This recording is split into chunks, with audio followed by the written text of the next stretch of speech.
Hi there, boys and girls. Welcome to the second episode of the Mechanics of Poker podcast, in which today we are going to be chatting with Ben Raven, aka BenABadBeat, poker player from the UK, plays high stakes online cash games at night, and is actually a psychotherapist by day. Adam, I can imagine you must have gotten quite curious when you found out he is a psychotherapist, licensed psychotherapist, let me add. Yeah, I'm super excited for today's guest and to figure out how he manages to balance a full-time high-stakes poker career with being a psychotherapist. And yeah, very interested to hear what skills he's learned and how it's helped him on his poker career. It's a very deep form of psychology to get into. So it'll be interesting to hear his lessons he's learned and how we can apply that to the audience. So yeah, very excited. How about yourself, Rene? What are you looking forward to picking from the guest? Yeah, I'm actually also quite curious how, studying psychology in such a deep way, how that maybe has impacted his technical game as well. Maybe understanding more that we have certain limitations in what we can consistently execute. Maybe he tweaked his strategies a little bit to maybe simplify stuff a little bit more because he understands his limitations a little bit better. Also, I've played a lot with BenABadBeat over the years. I mean, he's been a professional poker player, I think 12 years from what I read. Uh, Basically the same time as me, and over the years we've played a lot against each other, and especially in the last, I would say, 4 5 6 years, he's gotten way better. And I'm very curious, like, what he did that made him progress to the high stakes. Also in terms of, he mentioned that he's very GTO oriented. Always curious to learn more about that. So yeah, I would say without further ado, let's speak to Ben himself. There we are. Ben is on. Hello, Ben. Hi, how you getting on? All good, all good. We've already hyped you, your Batman lifestyle of doing something during the day and something else during the night. Mm, Um, I'm very happy that we have you on. I've been following you. You've been doing some things on social media as well for the last year. I saw you yeah, posting quite a lot of graphs, swingy life of a poker player. yeah. I stopped posting on Instagram more recently in the past couple of months to focus a bit more on playing and studying and that kind of stuff, and deciding what I want to kind of do next with everything. But yeah, I did post like very consistently for quite a long time. Yeah. What was your initial motivation to start posting?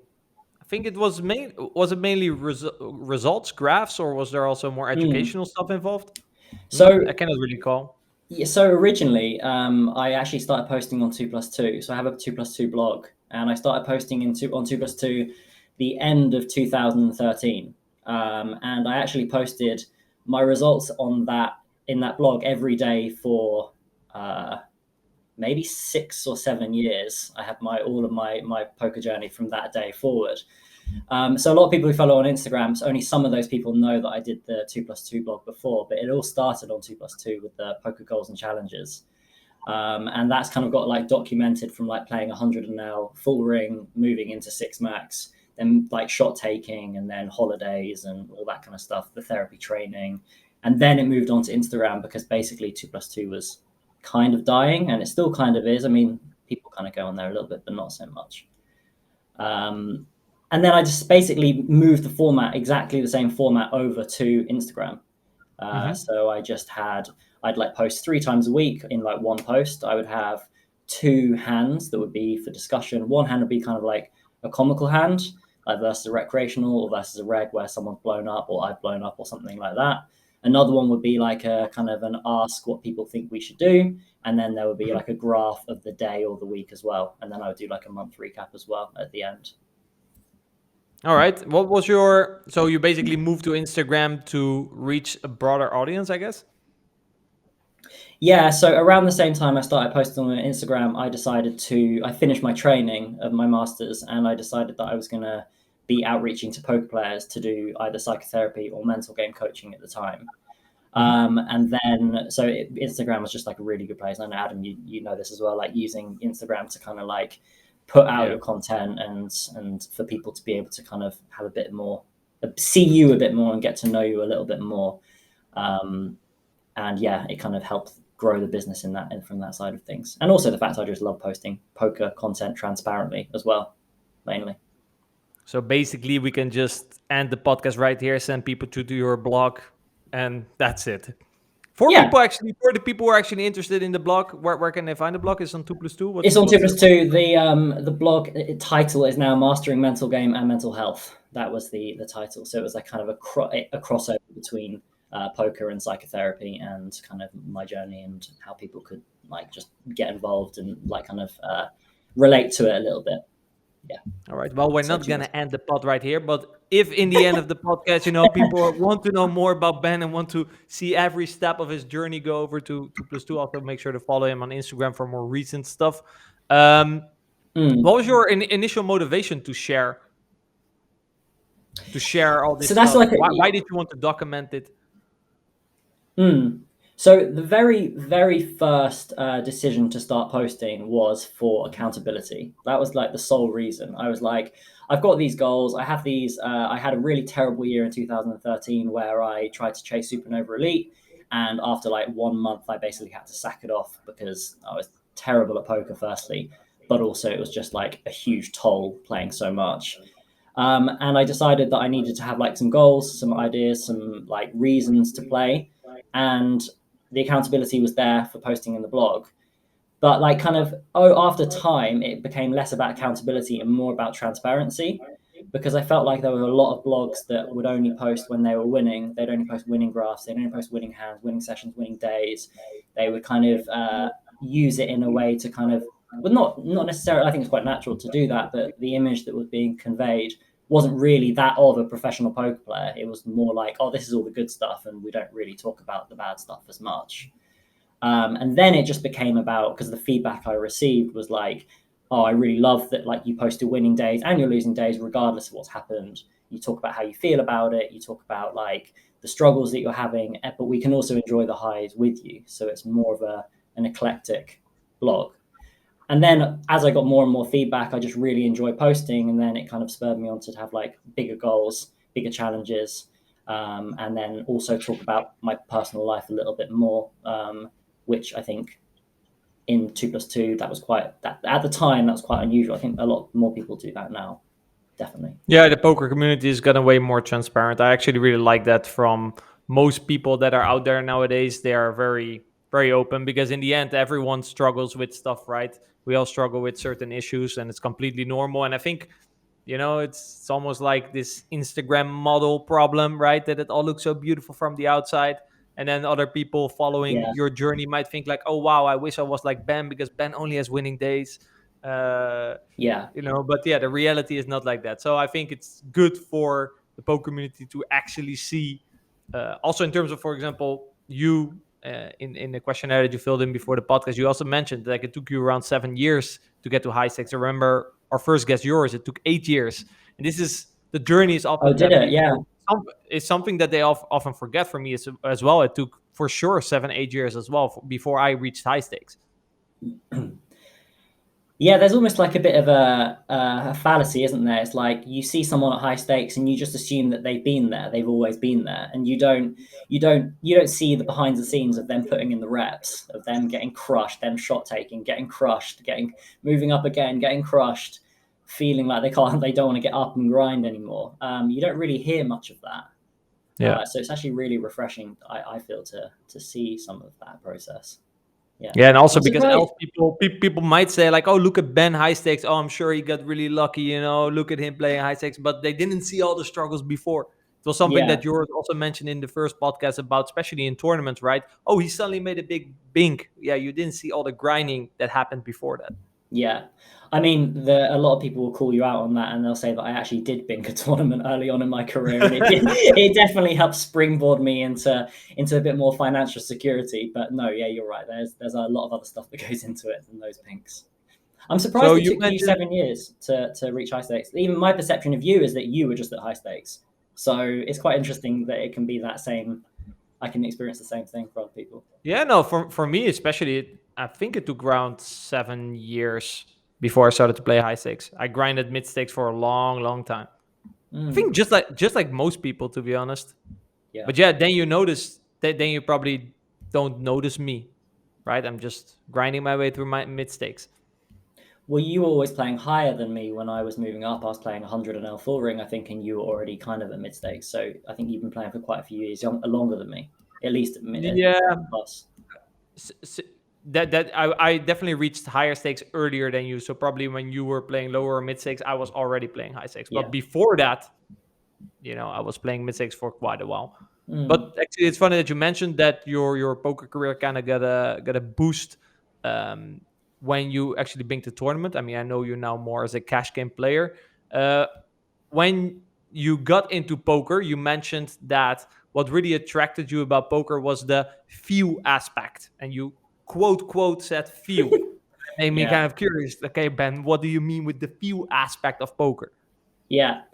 So that all comes from home games and playing with friends, and it being like about beating your friends in pots, showing them bluffs, being able to kind of play your man type thing. This really old school kind of live poker stuff, which exists, right? It definitely exists. I'm not gonna deny that people can get reads off other people, but it was more about that element of beating my friends at the game to start with.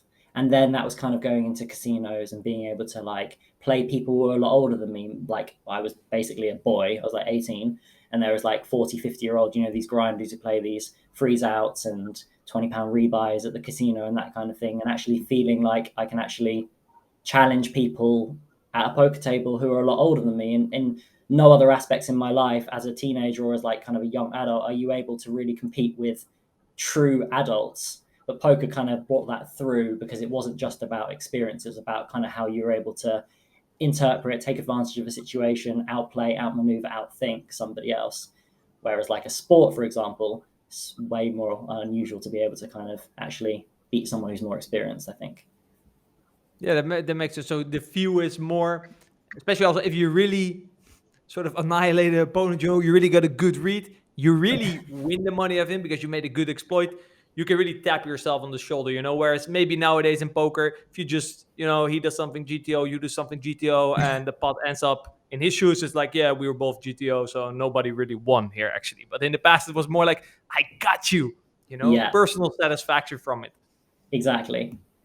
You still Absolutely. experience that sometimes nowadays where you're really like, okay, now I got you.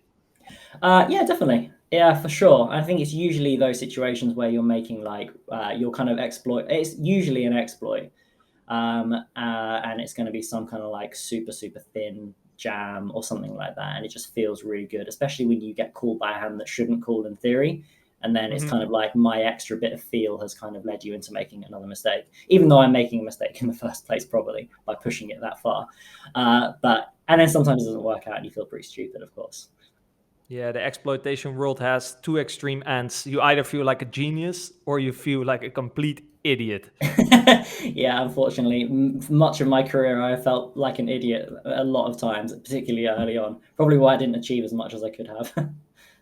Yeah, you actually mentioned then later what kept you into poker. I guess a tournament being helped, but you were also then mentioning the complexity. So at first it was kind of the few aspect, and then what maybe kept you in poker was the Yeah. complexity of the game. Was it so? Yeah. That was it more when you turned pro that you really got deeper into the game that attracted you to the complexity? So I think that when I use the word complexity, I think I have multiple meanings to that. So like I'm talking like the theoretical complexity of the game. That's definitely a huge consideration. And I used to hate studying poker, and now I really enjoy studying poker, and like understanding the complexity of the game. But also like by complexity, I mean like the emotional complexity that kind of goes into being a professional poker player. Like the emotional makeup of me as a professional poker player and the complexity of that, not only because of the way I've found myself in the career as a professional poker player amongst all these other people who are professional poker players, but also like kind of my own history, my own life experience, my own tendencies, my own ways of being, and how complex that is within being a professional poker player. I don't just see it as kind of that like the theoretical side of the game and the complexity of kind of executing strategy, if that makes sense. I don't know if it does. I mean, obviously, if you say this to a fellow poker player, it makes a lot of sense. If you say this to at your local party to someone who you explain you play poker. Say, oh, great! So you play cards for a living? It's like, yeah, it's a little bit more complex than that, right? Yes. That's kind of a part that's often overlooked. I think indeed something that I enjoy about poker is that it indeed is like the complete package, basically, right? You've been playing poker for 12 years, I read, and if you look at what you've learned throughout those 12 years, I mean, it's so much broader than playing cards, right? Absolutely. Yeah, so it's a way of being, it's a way of existing and living, for sure. Which is in So itself very complex. Not only for poker players, but for living, you anyone who's mean? existing. Yeah. The Living complexity is of very that. complex. That's true. Yeah. That's very true. This is actually an interesting point. Maybe I'm sometimes way too inwards when I'm like, oh yeah, my life is very complex because poker's so complex. But probably if I talk to anyone else in other profession, he probably experiences similar things. I want to go back to you mentioned, so you banked the tournament. Were you already pro back then? Yeah, I mean, Or was that, or were you kind of like, now I'm pro because I banked the tournament? So the way in which it went down was I left school when I was like 17, 18, and I went back when I was 20. And like a good few of my friends decided that they were going to pursue poker professionally and move to London. And I basically wasn't in the financial situation. I think I had £3,000 to my name, and this was when I was like 20. And a good friend of mine, I don't know if you remember a reg called Ponty Lad from back in the day. He's a British Welsh guy, now lives in Australia. And he was always the kind of one of the guys that really helped me in my poker. He was always more successful than me. And he basically said, like, Ben, like, you don't have the finances to do it. But if you don't go with these guys, if you don't move with them, this is my three best friends who are better than me at poker. He's like, you're not going to make it in poker. Like, you're not going to be able to do it. You really need that support. So I was like, all right, fine. We'll like go for it, and ended up moving to London. And I was literally like down to my last month's rent. And then I won this, came second in a T Coupe for $75,000, and then won the big 55 for 20,000 in the same week, just before Christmas. And it basically meant that I was able just to continue living in London and actually pursue and continue to study and learn how to play poker. I wouldn't say from then on forward it was really easy. I think I then dusted probably 25, 30, 40% of that trying to learn poker on coaching and trying new formats and that kind of thing. But it was then that I was actually able to kind of really go like, okay, I've got enough of a bankroll to actually try and get good at poker and actually try and make it work. Just got so lucky though for it to work out that way, for sure. Yeah, I mean, maybe it would have happened.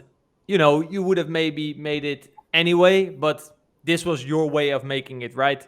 You got handed the bone early. But as you said, I think that's always interesting. It's not sustainable. You're gonna lose something of that back because you need to progress, right? You need to put in the reps in order to actually develop the skills to make you a sustainable poker player, successful poker player at that limit. If you just bink a tournament, you will lose money back, right? This is a recurring story with a lot of poker players, and that's simply because they don't have the experience yet that's needed in order to sustain at that stake that they're currently playing, right?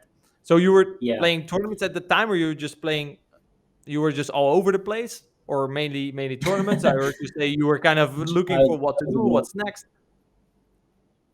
I was all over the place.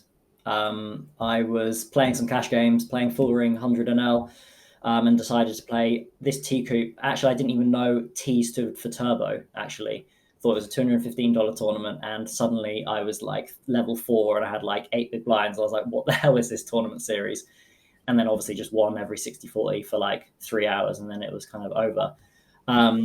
But my goal was to play cash, and be a rate back grinder. That was going to be, at least at the start, how I was going to be kind of paying my bills.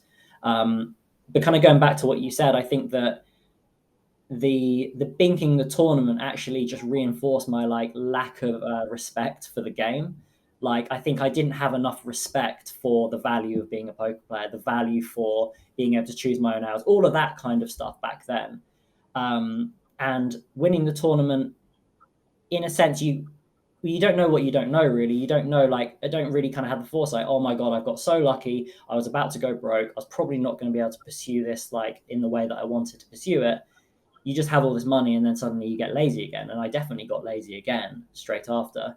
So it was kind of like a good thing and also just a bit of it was a blessing, but also not, I took it for granted. That's what I think I would say. Yeah, the Definitely. necessity. Yeah, you had 3K to your names. The necessity to perform and make money was quite high, right? So the goal, poker, make money. Bam, bank a tournament. Goal sort of achieved, right? Short term, at least we are satisfied. We can eat, party for quite a while. Then actually, it was funny that you mentioned that then you maybe had some motivational issues. You mentioned that you then started a Supernova Elite challenge. Was that the same year? It was it was 1 year after that. In fact, yeah, you're right. No, you're right. So the tournament was in December 2012, and I started the PGC in December 2013, and I tried to go for Supernova Elite January of 2013. So yeah, it was like in that same space. So yeah, all over the place, perfectly encapsulates that whole period, to be honest. So you were like, okay, this is online poker. We're just, the money is just gonna come to us. Oh, the Supernova Elite, let's do that as well. No problem. You started. Yeah, Can you yeah, kind of, take yeah. us by the hand to tell us how that went? So the great thing about this is that any question after 2013, if I sometimes forget, I can actually go back to my blog and I can have a look at the period of time. Oh, so And you actually, started before we the did blog together with the Supernova Elite journey. a bit after. So I started it after, but like I can kind of go back to kind of around that time when I wrote about what it was like. And the graph, I really remember because in the first post of the blog, it has my shark scope graph, which is just a one line going straight up. And then there's the poker graph, which is 120 binds below EV at 100 and L, just straight down 120 binds. Bearing in mind that if I'd won that tournament, if I'd lost quite a lot of money back, I've then tried to shot take Supernova Elite and then I've lost $12,000 and 120 binds below EV in like the first 3 weeks or 4 weeks or something ridiculous. Bearing in mind I was like a zero or like minus, no, it must have been like a minus 3 BB player or something at that point at the stakes I was playing. So it basically was a complete train wreck, like an absolute train wreck. Adam, you've got had Supernova Elite, Yeah, I right? did it 3 years. No, never made Supernova Elite.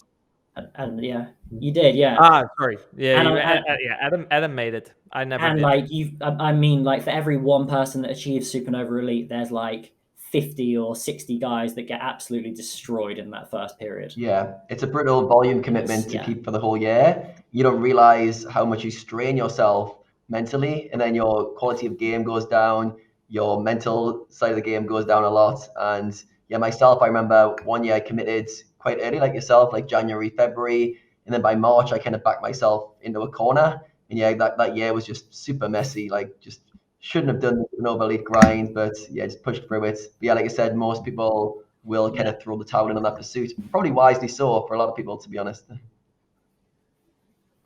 Yeah, I mean, well, I think the main thing would have been I wouldn't have had the financial means to carry on doing it, which would have been savage. And actually, I feel like if I had had my blog at the beginning of that year and had started it with Supernova Elite Chase, I think I would have found it a lot harder to quit because the blog has always been like a real great source of motivation and support.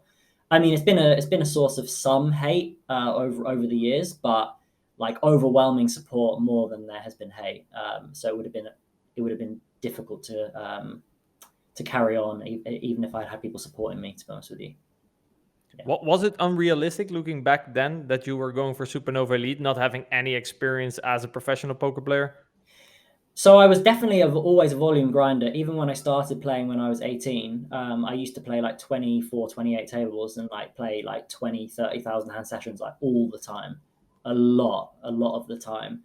So I knew that I had the capability to play a 30,000 hand session, but I think I overestimated the frequency at which you need to be playing 10 or 12,000 hands a day, as opposed to playing 30,000 hands, running yourself into the ground and then being asleep for a day and then not wanting to grind and then suddenly you've averaged 8,000 hands a day or 6,000 hands a day over 4 days. And I just completely misapplied, misunderstood, misjudged, had wild expectations of myself that were just all very naive and just, well, as I said, I was a teenager, basically, like 20 years old. So bring us back. So you are 120 buy-ins below V. You throw in a towel, right? Which Yeah. you said maybe with a block you wouldn't have done. Yeah. You go in a moment of reflection then, I guess, like, wow, wait a second. I banked 100K. Next month I lost 120 buy-ins. What's going on? I have to say, I don't think I started reflecting on my life and myself and my feelings and my thoughts until I was probably in my mid-20s, probably about 24. So I think around that time, all my reflection was given to me externally. So particularly, I had my ex-girlfriend now at the time, she was my girlfriend. It took a massive strain on our relationship that first month of Supernova Elite, obviously. And actually, I remember in the blog during I think a little bit after, my girlfriend actually wrote a little bit for my blog to share her experience of what it was like, because other people were asking what it might be like for a partner of a poker player and that kind of thing. So she was a bit involved. But I didn't really reflect on it, but she kind of went like, this is like mental, like you're unhappy, you're like getting absolutely destroyed. We're spending no time together. You don't really have a great deal of time for anything else. I'm sure she wasn't as diplomatic as this. I'm paraphrasing. And then I basically decided to sack it off and focus on studying, improving, reducing table count, all of that kind of stuff. And in 2013, I think I ended the year. So my graph kind of goes down 120 buy-ins. I think I ended plus 12K for the year.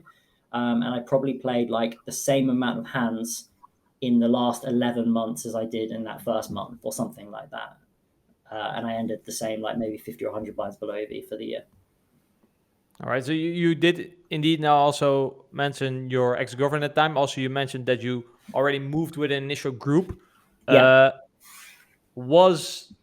How important was that support group that you had of the players that were you living with those players when you moved with them to London? Yeah, so I was playing with a few guys. Do you remember? I mean, I'll say their names. You know, SMB. Do you know this guy? Does ring a bell? Yes. Yeah. And then there was a guy called coinflip_Psy, my mate Simon, and then there was another player called Peter804. These guys all played a lot lower than you though at the time, so this is why you might not know them. So there were 4 of us that moved in together, and we were in a house in North London. We were there for a year. And yeah, I definitely would not have succeeded if they weren't around, because they helped support, they helped study, they helped give feedback. And this was, as you know, before the era of study and solvers and all that kind of stuff. And it was like, well, we were just kind of making up as we were going along, but the more intelligent people did better than the less intelligent people. Whereas now it's kind of like everyone is fair game. Yeah, you needed more perspectives, right? Where now we get the main perspective from Mr. Solver himself. Whereas back then, you were trying to find people who were Solver-like, who could kind of explain you how the game worked, and you would kind of all figure it out together. It was a different way, right? We didn't know what was correct. Nowadays, you know what's correct. You have to try to figure out why it's correct. And in the past, we had no sense of what was correct. Yeah. Exactly, yeah. I loved that period. I'm very nostalgic about that period of poker now. Not least because it kind of worked out, but it was also like the foundation of poker and my career. And like, I mean, I sound like an old person saying this, but people who are starting poker now or in the past few years, they don't know what that was like. Yeah. How just weird and cowboyish and feel based it was, and how egotistical it was. I mean, it's egotistical now, but like, it was another level back then. Do you remember the forums? Do you remember the heads up for rolls? Like, just like crazy stuff. A lot of blood, yeah. But it does actually make sense, right? Because you can take a little bit more. It's what you said that attracted you to poker in the beginning. You can take a little bit more credit for if you're doing well, because you came up with that shit, right? You came up with stuff that worked well. It's not like, the solver told me, so now I'm doing it. So you will have a little bit, your ego will get bloated a little bit more given the way how poker worked back then. Do you think that if you look at players now from, let's call it our generation, Do we have certain benefits compared to the new school generation, in your opinion, because we had to go through that process? Definitely versus recreational players. I think we are just the best at playing recreational players as opposed to new age theory players. I mean, like, obviously, a lot of players nowadays, more so now, are reg battling. There are so, obviously, because there's like way fewer recreationals in comparison to regs. But like, I definitely feel like, maybe rightly or wrongly, that my edge versus recreationals is far greater than some of the newer players who are like playing more reg lineups, for sure. And why is that, you think? What is it about the way we approach poker back then that helps you play against recreationals? Well, recreationals still play the same as they used to for the most part, and we didn't. We kind of had to use the kind of outside of theoretical, the exploit kind of world to be able to maximize the amount of money we made versus these players. Whereas, like in GTO, like there's just not there's so much less of that. And of course, people do exploit, and we are exploiting all the time. But if we're like putting the word exploit on like a grading system, there's obviously like you can exploit someone a small amount or you can exploit someone a huge amount. And recreational is still deviating as much as they ever did. So we just make more money from them by being able to exploit, I think. Yeah, that makes a lot of sense. I also think because I've coached a lot of players as well, and then sometimes indeed I notice this as well. And then they're playing versus recreational, and then they start talking about strategies, GTO, and I'm like, wait. There is no under the gun big blind. We're playing against a fish. There's only button versus big blind because the fish is not positional aware. So let's start with that, right? He has a wide range in every position. So how do we play in wide ranges, right? What do you think this fish is up to? Okay. Do you think he's going to float a lot? Do you think he's going to float very little on this board? How should we then proceed from that? They're like very much like, yeah, but now my range has to do this. I said, no, forget your range. What does the fish have? I think he's quite weak. Then what do you do? Yeah, then I should probably now raise him. So yeah, but if I start raising this, I raise everything. Yes. That's good because he is a recreational. He's over bluffing. Let's go. Right? Yeah. It's a complete different train of thought. Absolutely. Basically. It definitely is. Can you relate with this as well, Adam? You've started playing poker around the same period as me and Ben. My journey was very similar. In the heads-up sitting world, you'd basically play regs for respect in a level, and then you had like a kind of honeymoon period when you got accepted, and you just played recreational players for your whole grind, as long as you didn't annoy any regs at your level who wanted a reg battle for a few weeks. Yeah, playing fish was the same as you've explained it as well, like just this field-based game, exploiting them. And there's no rules. It's like, what's his range? How do I max exploit that? And the players who do that the best obviously make the most. And I think it's true, like in the modern age, obviously like a lot of players are using solvers as their way of learning. And the old school way without a solver, just every decision was thought through an exploitive lens, or how do I do this? And I think that creativity of every spot having to think about it led to a lot of kind of good lines that are probably still really good on recreational players. And actually, that's what makes poker still quite fun for me, because there still is that stuff. Like, I do a bit of reg battling, but I'm not exclusively reg battling. So I actually get that enjoyment of being extremely exploit still, which is a big part of the game that I really enjoy. So you get that enjoyment too. Any more thoughts on what we have discussed, Adam? Yeah, so I think I'm interested in what happened around 2014 when Ben started to do some reflecting. So we've got the kind of think of the MTT, we've got the playing some cash games and trying to figure stuff out, living with some poker players and having a good support network. And sounds like there must have been a big transition moment where you started to go a bit more internal. It's around 2014. So I'd love you to talk more about that period. Yeah, sure. So I think around 2014 and around after quite a few years of quite mediocre success. And I say mediocre, like I was earning enough money, I was saving a bit of money, but like I didn't really have much direction in terms of what I wanted from poker. It was just about making money and living. I was very money driven. And I remember just one time, talking about my ex-girlfriend, her mum was doing a counseling course. And she basically said, "Oh, I think Ben, I think you would really like to do this." And if my mum or dad had said this to me at the time, I probably would have just said like, both my parents are therapists, So that might give a little bit of context to the whole thing. So if they told me to do it, I probably wouldn't have.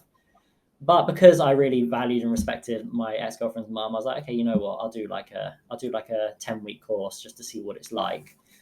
And I basically just fell in love with it like immediately, just learning some other theories to be able to kind of have like a bit of space away from, well, firstly, a house full of guys. Most of my friendship group are men, and being on a therapy training, most people are kind of middle-aged and women, and it was a very, very different environment and different dynamic, and it felt very kind of quite holding, quite containing, quite warm. And what I really noticed, well, you have, as part of the training, you kind of have to be sitting and reflecting and doing group process and that kind of thing. This is very early on. But I was kind of quite intrigued by that. And I noticed that it became a place where I was able to talk about poker and how I felt about poker and how poker left me feeling. When in like my other circles, even the blog, in my friendship circles, in the poker world in general, that didn't really get talked about. It was all about like heads up for rolls, like I'm better than you, I'm going to play for this amount of money, this is how much my big blind 100, all that kind of stuff. So it added this really interesting contrast to my day-to-day work life. And from the reflective point of view, the training basically thought, well, you can't do the training unless you're forced into some kind of introspection, I guess. Yeah. So what were some of the first insights that you had when you started to explore your emotions, your feelings in the poker context?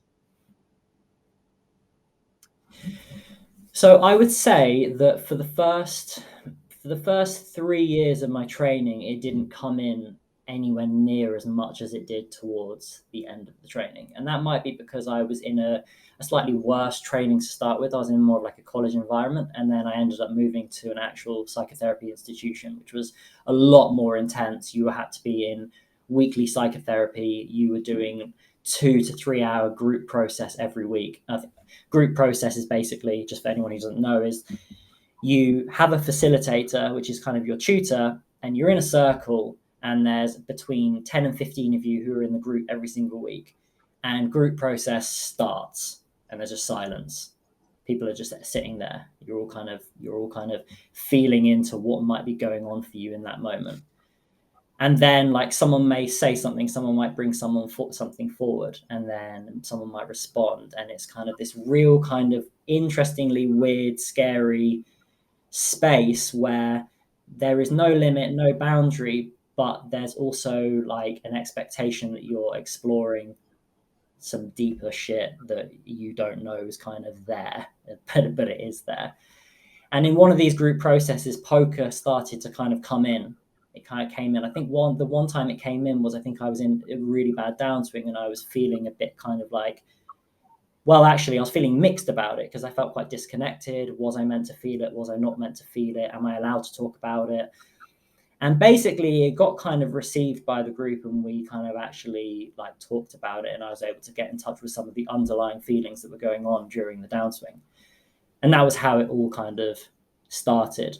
And that was like 5 years ago. Now you move, and in that 5 years, like the amount of exploration, conversation, weekly psychotherapy that's been about not only poker and emotion, but emotion in general, and how that links to poker has been like, it's been at the forefront of the reflective work since then. So that's what it's been for the past 4 or 5 years. Amazing. Yeah. So when you first got into psychotherapy, you weren't expecting it to link to poker so much. And then it sounds like about 3 years in, the kind of overlap started to become known. And what were some of the big ones that started to show up, if you're willing to share those, in terms of some of the insights you were having as a poker player, and how your kind of introspection was kind of showing those traits that you had at the time? Sure. So I think the first question you asked, which was, well, actually, firstly, when it kind of came up, like 3 years in, I think it was. The main overarching theme that's come forward, and the one that I continue to explore in my therapy today, is like the role that being a professional poker plays in me, Ben, as an individual. Like, what does poker playing offer me? So I can just list a couple of things what poker playing offers me. Poker playing offers me like an environment where I can put my vulnerability to the side. It offers me an environment where I can be self-assured. It offers me an environment where I can feel like I know everything's laid out in front of me. Everything feels in control. Everything feels in place, even though obviously poker can be very swingy and all that kind of stuff. But even that in itself is quite structured and quite, it's there. So I think that if I think of like knowing everything is laid out in front of me and I just think about that as vulnerability, my vulnerability is kind of kept in check and I don't need to think about it. Whereas like in other aspects of my life, when I'm doing psychotherapy training, for example, you're really urged constantly to be checking in with yourself, to be checking in with what feelings you're having in a given moment. And the two are extremely contrasting and extremely different. So I think that doing the training overall has taught me that I'm not just a poker player who kind of is logical and have all these labels where I'm like knowing what's going on. I like maths and I like theory and I'm more of a cognitive or a right brain or a left brain thinker, and reminding me that I'm actually a whole with certain things that are more or less cut off to me through my lived experience and what makes me, basically. Yeah. If that's a bit of a rounded answer. I don't know if that Yeah, makes sense. completely. Yeah. So as you've gone deeper into your psychotherapy, it sounds like you got to a point where you wanted to start teaching others and coaching other players with your psychotherapy knowledge. How on earth did you manage to balance psychotherapy, and how do you balance being a psychotherapist as a full-time poker player? Because I know how demanding the poker life is. Come through how that looks. This is like the big question, actually. This is the big question, and I haven't got 100%, haven't got it figured out, and I can share with what I know so far through whatever I've talked about in the past. Like I started the training with the intention, or at least 3 years in, to quit playing poker and move into full-time psychotherapy. And I think that a large part of that was to do with psychotherapy offering me like a sense of belonging and a sense of being in a different way that poker has and done. Ironically, through my training and through understanding more of those vulnerabilities that I mentioned before, my love of poker has completely been rekindled, and I love poker now more than ever. My motivation is at an all-time high. It has been for about 3 years, I would say. Like I wake up excited to play poker. So the playing poker has never been an issue when I've been doing psychotherapy. But the way in which I've kind of split things is that I see clients on Mondays and Tuesdays. So originally I had therapy and supervision and clients on a Monday. I'd be at university on Wednesday, and then I'd see clients on the Friday as well. And then I'd play poker on Tuesdays, Fridays, and maybe one day weekend. So I was part-time for about 2 or 3 years. Now I work with non-poker players on a Monday, poker players on a Tuesday, and then play poker the rest of the week. But throughout the training, the balance was a lot harder because obviously my workload increased and I had so much to do. But I don't know. I just managed to make it work. Like both of them, I think the main thing was both of them felt like a priority, and both of them are a priority. And I've always been able to do things when they've been a priority, as opposed to things that I haven't really wanted to do. But I don't really know why. If that makes sense. I'm interested to know why do you think the psychotherapy training rekindled your passion for poker? What was it about going through this introspective work that allowed you to be more passionate about poker? Because you did plan on going a different route. So how did it come back together again? So when I was doing the training, as part of the training in the last 3 years, you volunteer. You have to be building up your client hours. So I was working in what do you want to call it? Like a community service based in South London. And I was volunteering, working with people with a range of issues, a mixture of like suicidal ideation, depression, anxiety, loads of other mental health issues. And I really loved going there each week and working with them. And there was this really strange disparity between working with these people that are, for the most part, very not well off, both emotionally, both physically, and in terms of sociologically, and then going and sitting and playing poker that afternoon and playing for like however much money. But for whatever reason, it was always justifiable to me because I was volunteering, and I was giving it for free, even though the goal was obviously to get my qualification.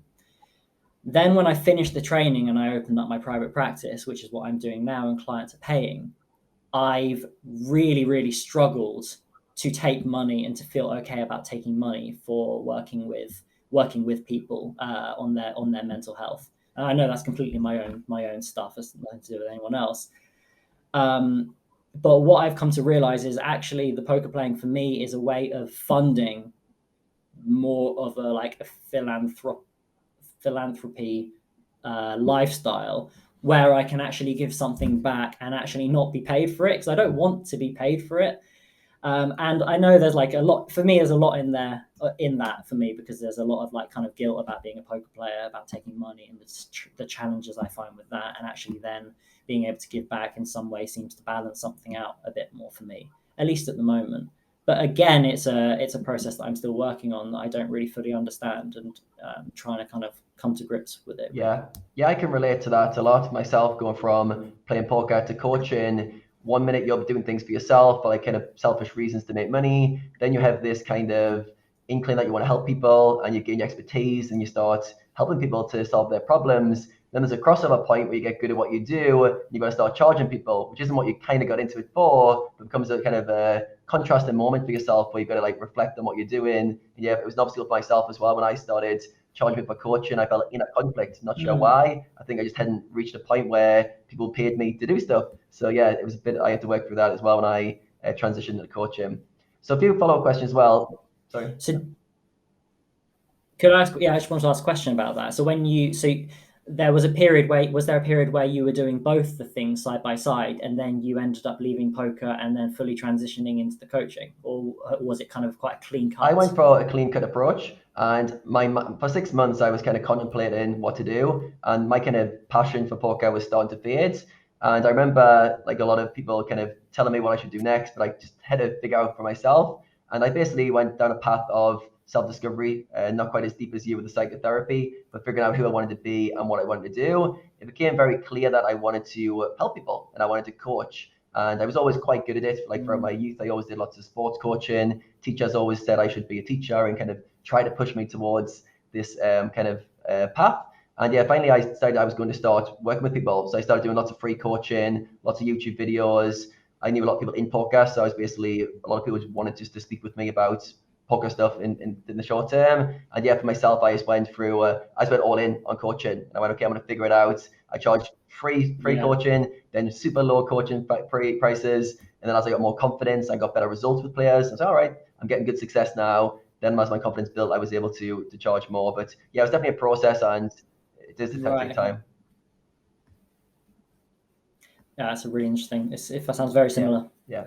So I was going to ask for yourself, if you could give some kind of takeaways for poker players who might be interested in getting into psychotherapy and how it would benefit them as a poker player. I know a lot of players watching this or listening to this will be very motivated by, how do I become a better poker player? And if psychotherapy could be a path towards that, I think it would interest them more. I know for yourself, from your questions that you answered before the podcast, it sounds like psychotherapy was a massive role in your overall success as a poker player. So what are some things like players maybe looking to get into psychotherapy? What are some of the steps they could take, or what are some of the things that could benefit them as a poker player?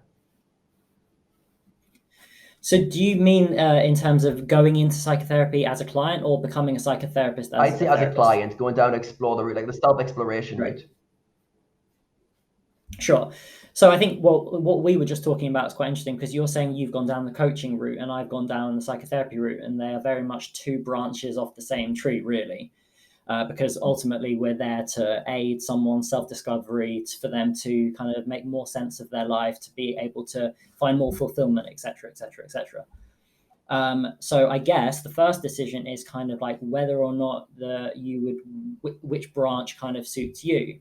And I think there's an idea that, again, I want to speak from my own experience, poker players in general, including myself, would prefer to have a more solution-focused approach, which is more cognitive, which is shorter term, which is kind of more linear, I guess.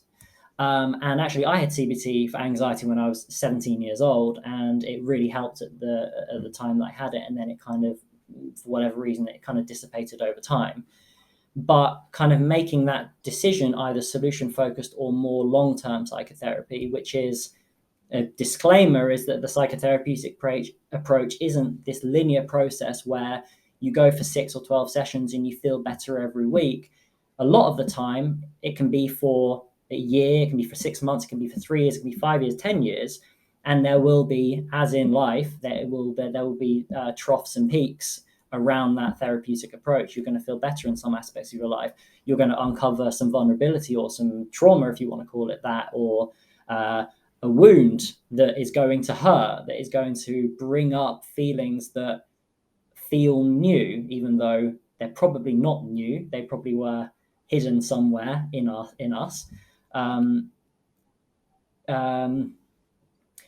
So I think, that would be my first kind of point of kind of which way do you kind of want to go. And then on top of that, it would be just being prepared to really sit with the unknown, to sit with that you might be surprised that you don't know everything that makes you, that you might be surprised that you might feel afraid or vulnerable, but you also might feel enlightened and great, like a lot of joy over what you might discover. But in terms of actually getting into it, that was one of your questions about kind of like how you might actually go about doing it as well. Yeah. I get a lot of messages from people asking like kind of, can you help refer me to a psychotherapist? Because I've spoken to a therapist who says that poker is my issue. So there is also this other very real limitation that a lot of psychotherapists are quite old school, and there are younger, more radical, more progressive psychotherapists who will hear and understand you from where you are coming from. But just for a general consensus, you just want to go to the UKCP website and directory, and you just want to basically find someone that you really warm to, make sure you have pictures and images on to look at their face. And you basically just want to message a few of them, have a single session with maybe 3 people, and then you want to kind of decide who you feel most warm to, and then embark upon that kind of sitting with journey. And it's less about doing and it's more about being, I think I would say, in that kind of work. Yeah, great stuff. And I think what you said there was interesting about almost having to face some sides of yourself you've never seen before, some of your insecurities, your belief systems that are kind of below the surface, like they're there for all of us, but we haven't looked at them. And one of the things you said, which resonated with me, which I struggle with a lot, is that feeling of not knowing. Like you don't know the answers and you don't know where it's going to go. Like you said, as poker players, we're very linear thinkers. We're very cognitive based. We like to solve problems. We like to know strategies. And sometimes doing the kind of deep inner work, you don't know where it's going to go, and that's quite scary to go down that path. So hats off to you for going down that route. And I know a lot of players who would go down the same route would get a lot of benefits. It's just a bit of a scary path to go into that unknown territory. But like I said, it's one of those things where it's not about finding answers. It's just a state of being and going internal and being open-minded, I guess, would be and I think you've used vulnerability a few times as well, being vulnerable to see what's below the surface and to explore that without judging yourself. Yeah, and I think there are a lot that there may not be answers immediately, but answers do come. That's the other thing, is I answers 100% do come, and once those answers are available to you, if we kind of take the example of like there are feelings beneath the surface that we don't know are there, once they are known to us, we're able to, like, if you imagine like building blocks or something like that, we're able to hold that piece and then we're able to put it and integrate it back to like kind of the foundation that makes more sense, that actually feels more solid beneath us. And when we actually examine the foundation that makes us us, that's actually when we can actually be ourselves. We can be more authentic, we can be more genuine. And then, like, if you go even a level then higher than that, things like tilt make more sense to us, because we go, oh, this emotion is being evoked in this moment. And actually, like, I've actually thought about this, I've explored this, and I've sat with this emotion before. I'm now able to sit with that emotion now. I'm able to take a breath, or I'm able to kind of reintegrate it quickly. I'm able to put it back in the cabinet, as opposed to it just like exploding in our face. And that like awareness of yourself and the states you go through gives you that level of control. like you said, like you're tilting. It's just like an emotional reaction to a stimulus. But for a lot of people, that doesn't feel that way. It just feels like it's a visceral thing. This thing happened, therefore I feel this way. But by doing that kind of deep inner work, you can, like you said, put those kind of blocks in the right place in terms of it's just an experience I'm having. I felt this way before in the past.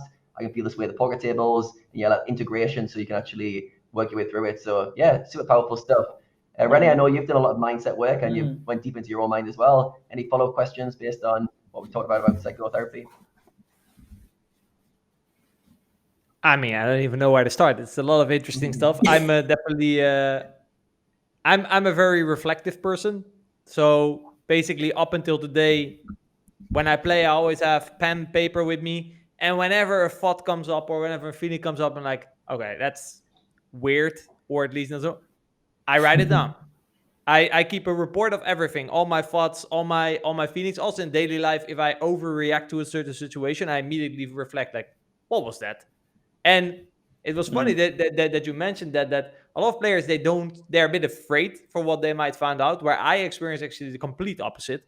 I'm very curious, like, oh wow, what would it be? Like, okay, maybe I can resolve this. Maybe I can learn more about myself. Like, I think it's the association with the discovery that makes the difference between if you want to go there or if you don't want to go there. It's exactly what you said. A lot of people look for, Ben, I have this problem. Can you give me a short-term fix? Right? You called it, I think, like they do it with their cognitive functions, right? They try to find ways around because their goal is not to find resolution, right? They don't want to resolve it completely. They want to perform tomorrow and kick someone's ass at the poker table. And indeed, opening a door where a lot of emotions come in, they get overwhelmed. They might have to take a break for 3 weeks because they're way too overwhelmed, right? It's like a wound being opened. Whereas maybe it's also because I've done a lot of work and I've never had that experience where something was that traumatizing for me that I didn't want to go there anymore. So probably this shaped my perception towards these kind of things as interesting, as light, because I guess I was luckily enough to don't have that much traumatic experiences. Well, in like therapy terms, like the way in which we refer to it is like trauma with a small t and trauma with a big T. So like we've got traumas with a big T, which are like abuse, which are like parents dying when we're young, all that kind of stuff. And then we've got traumas with a small t, which we all have, which are like something as simple as lying in the crib crying and our mother or father doesn't come to us quickly enough, or that we are really hungry and that we don't get fed quick enough. Like those kind of small traumas that get like locked in the body, and that's completely normal for us to feel and address. But for the people that are afraid or maybe overwhelmed by kind of like coming into contact with either small traumas or big traumas, the fear isn't cognitive, because we're talking, I mean, this is very kind of like psychodynamic theory, but like we're talking about like this infantile experience that is beyond words, it's pre-verbal, it's not able to be figured out. And that is where a lot of the fear comes from, because it comes from a time and a place where we were unable to make sense of that fear or vulnerability.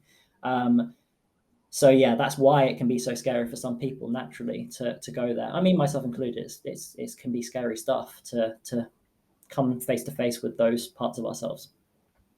Yeah, no, I can definitely relate to that. I also think in poker, it's not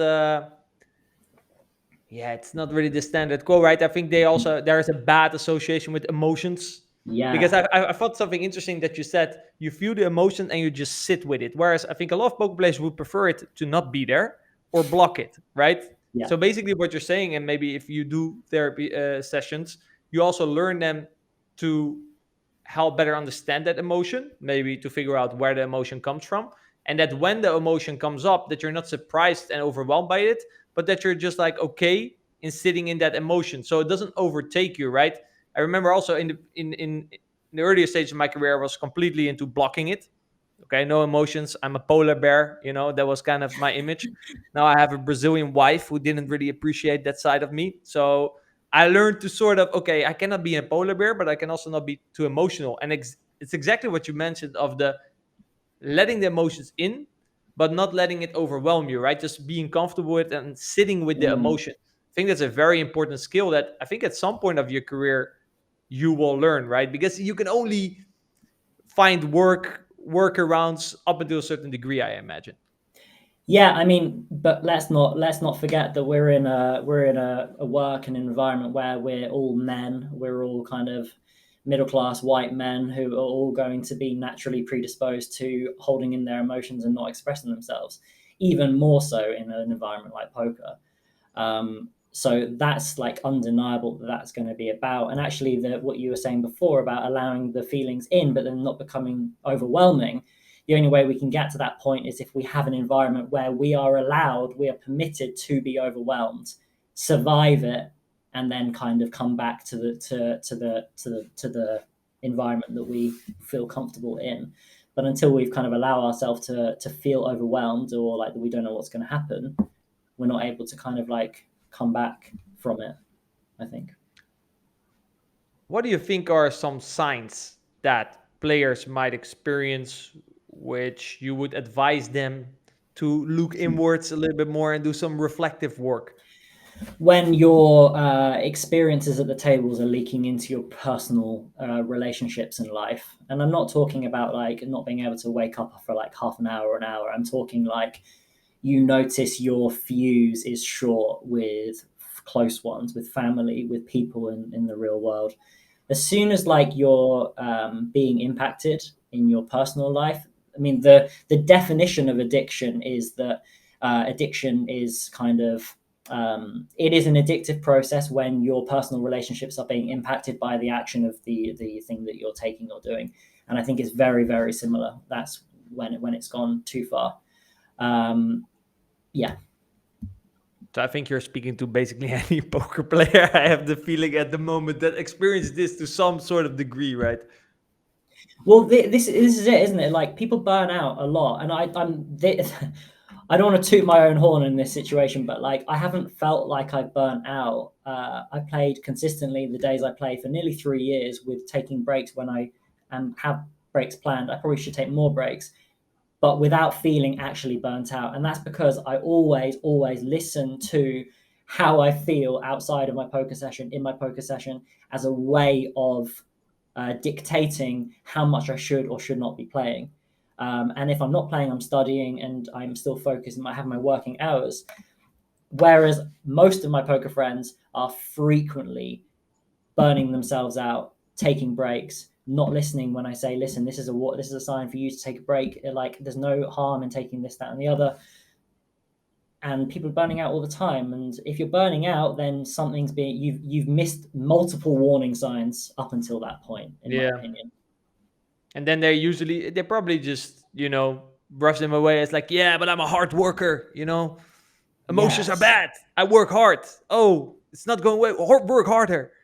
Yeah. A lot of these conditionings, especially as you said, right? Male conditionings. Yeah. Poker didn't help with that. That's for sure. Yeah. And like because poker takes so much out of you, which it does, like emotionally, physically, your brain is being pushed, you're pushing yourself. Like you need to nourish yourself outside of poker. And by nourishment, I do mean things like sleep and food and exercise and breaks and that kind of thing. But like I'm talking about like relational nourishment. I'm talking about a therapy session when you can kind of sit with yourself and you can recharge your battery. I'm not talking about like going on holiday and drinking loads of beers and sitting on a beach for a week, because that's and forgetting about it, right? Forgetting about it, exactly. That's important. Don't get me wrong. Like everyone needs that kind of downtime, but also that isn't nourishing the part of you that is getting burnt out. Yeah, I usually try to when I talk to other players about this, I usually like to talk more in the sense of energy. Is like, okay, yeah, when you're burning out, poker is costing you too much energy, costing you more energy than it's giving back. And I thought there was an interesting point where you said that at some point you missed direction, right? You were very money driven. Poker was what you did because you had to make money to live. And you felt like you missed some direction. That's the point where if you play too much, you will burn out because it just costs you too much energy. And then you sort of, you got more excited. And I thought an interesting point as well that you mentioned that people weren't reflecting on how am I supposed to feel.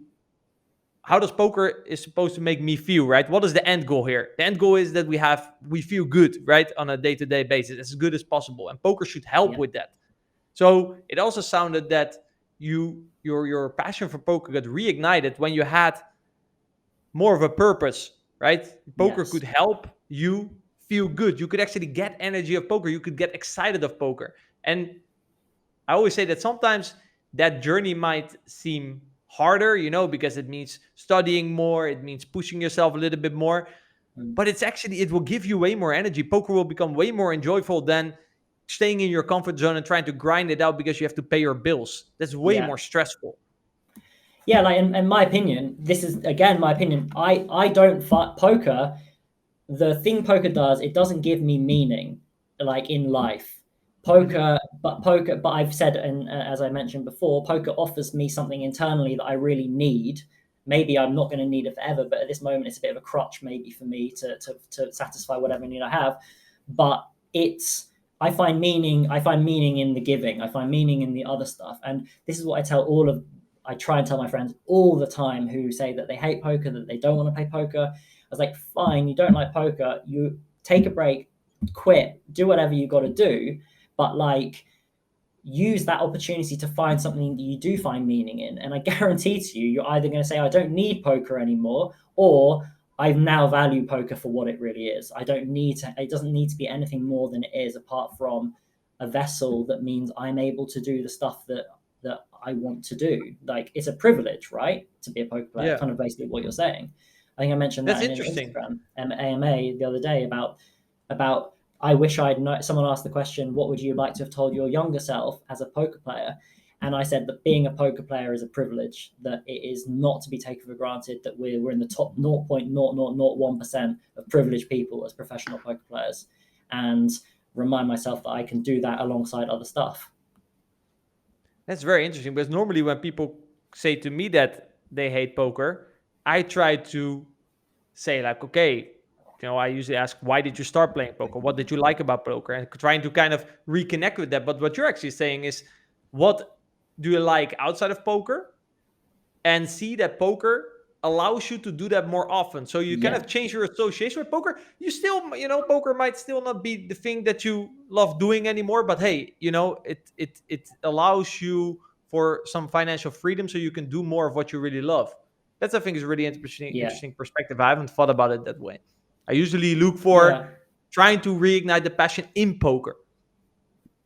Yeah. But it kind of is. I see what you mean. You kind of do it first, but if you do it after, then it kind of gives you a reason to do it. If you kind of go like, even if something as simple as like, I'm allowed to go on holiday whenever I want, like that's great. But like, similar to like, if you have infinite money, money's not going to bring you like happiness. So what is the thing that makes you happy? What can you work on? What projects can you do? What good can you do for people, your community? I tell you, like, what I like to tell people is like, just go volunteer, go work in a bar one night a week, go connect with people, go work in a charity shop for like an afternoon on a Saturday.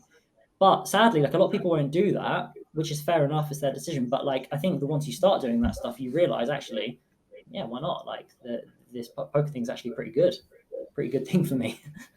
Yeah, I mean, if people kind of bitch about, they hate poker, and you give them a solution and then they don't do that, then I think there's a problem, right? I mean, at least go try stuff out, right, and see what works for you. Do you did also mention that after then your passion for poker got reignited. Did you notice, what are like some of the things that you noticed in how you approach poker, also technically, that this journey that you were on in the psychotherapy helped you better understand the poker side technically? Were there some things that ripped over to the technical side, or like how you approach poker? I think probably like Playing more than anything, it was like the amount of work that I put in to not just like writing essays and kind of working towards something that I loved, but like sitting in the therapy every week. The amount of time that I put into that and the commitment that I put into that really, like, studying poker and playing poker feels like literally like 1 or 2% of how difficult it was and is to be with all of that other stuff, the feeling stuff, the theoretical stuff, the writing, the going to seminars, all of that kind of stuff. It completely, like, 6 hours in training for one day, I would come back and I'd be absolutely like an emotionally flawed wreck for like the whole night. I'd sleep for like 12 hours. Not because I was depressed or like anxious or any of this kind of stuff, but just because it was so heavy and hard work. That when it comes to poker, a pattern that brings me like a satisfaction and joy, it just felt so easy. It just felt so easy to sit down for 2 hours. It's my own time. I'm in my own house. I've got a coffee next to me. I don't have to answer to anyone. Like how incredible is that? You know, that's Power of kind of perspective right there. The contrast was just magnificent. Yeah. And that's coming from someone who's like a really privileged person. Like I've had privilege my whole life, but going into those situations where you're working really hard, it's like, yeah, it's so easy. I guess it also frees up a lot of space in your brain, right? People are often too occupied with poker. And this is probably also when it starts to infect your relationships around you. Then just, taking more breaks, or indeed volunteering, doing other things, putting your brain into other things. It also opens up a lot of space that actually, when you go back to poker, you will actually see stuff that you didn't see before, because you now actually have some room in your brain again that actually can excite you. Oh wow, I'm actually making progress again. Hey, I didn't see that before. So often people think like, okay, I need to reach more success, so I want to work more, but it's actually, maybe a little bit less is better for you. Yeah, and I want to just like kind of caveat the fact that you and I, for example, are in a position where we can say stuff like this. Because do you not remember, and also Adam, yeah, I'm sure you're the same, like at the beginning of your career, how much did you eat, sleep, dream poker, getting into poker? It was like 24/7, right? Yeah. Do you think a phase like that is necessary? This is it. I don't know a single player who wasn't obsessed at the beginning of their career, because you can't make it in poker unless you're obsessed, in my opinion. And now we all advise take it easy, sort of. I guess so. It's a phase This in is your what career. I mean. There's an Also, irony in that, usually right? you're But younger then, then, right? You're like in your 20s. You in general have way more energy. I think you can get away with it a little bit more. But it's yeah. not the sustainable solution. No, but the thing is, though, I feel like I have way more energy now for poker than I ever did. I honestly do. I wake up on a Wednesday morning after I've seen clients, and I'm like, today's a poker. Today I'm going to study from 10 till 12 with my study partner, and I'm going to grind a session. I'm going to go bouldering, then I'm going to grind another session, then I'm going to make me and my girlfriend dinner, and it's just like exciting, the idea that I get that time to myself. So I do think that there's obviously a distinction to be drawn, that you do need to work very hard to be successful in poker, but that doesn't mean that you don't need to sleep. It doesn't mean you don't need to do other things. It doesn't mean you don't need to kind of build other things around poker as well. It also helps you. It's what you also refer to, right? You're talking about there's BenABadBeat and there's Ben, right? So if BenABadBeat is not doing so well, that doesn't mean that Ben has to do badly as well, right? You sort of create two lives. So it's the one doesn't influence the other as much anymore. Well, yeah, and then also to have relationships around you that you're able to be both of those people, and you're going to be able to say to your partner or like parent or friend or whatever, like, I'm actually having a really hard time, and I'm not going to sit here and complain about bad beats and how bad I run all the time, but I'm going to share that actually I feel pretty shit about how things are going. Can you hold some of this with me? Can you experience some of that with me? And can you tell me it's going to be okay? Because we need that, right? Because in poker, you tell your other poker friends that, and they're just going to say, oh, I'll do a sweat with you. Make sure you're studying. Make sure that you're taking a break every hour. Make sure you've got a sip of water. Do some meditation. Like, great, but like, where's the human contact that says like all practical struggling? stuff, right? Yeah. They're not going in. But I think it's also because poker players, they make vocal. What's the problem? The problem is I had a lot of bad beats today. They're not saying, they're not giving a very deep answer in terms of what they're experiencing emotionally. So then I guess also the response is also different. You learn this in like long-term relationship, for example, with me and my wife. If you want to have good communication, you need to learn to communicate from a point of what you're feeling, right?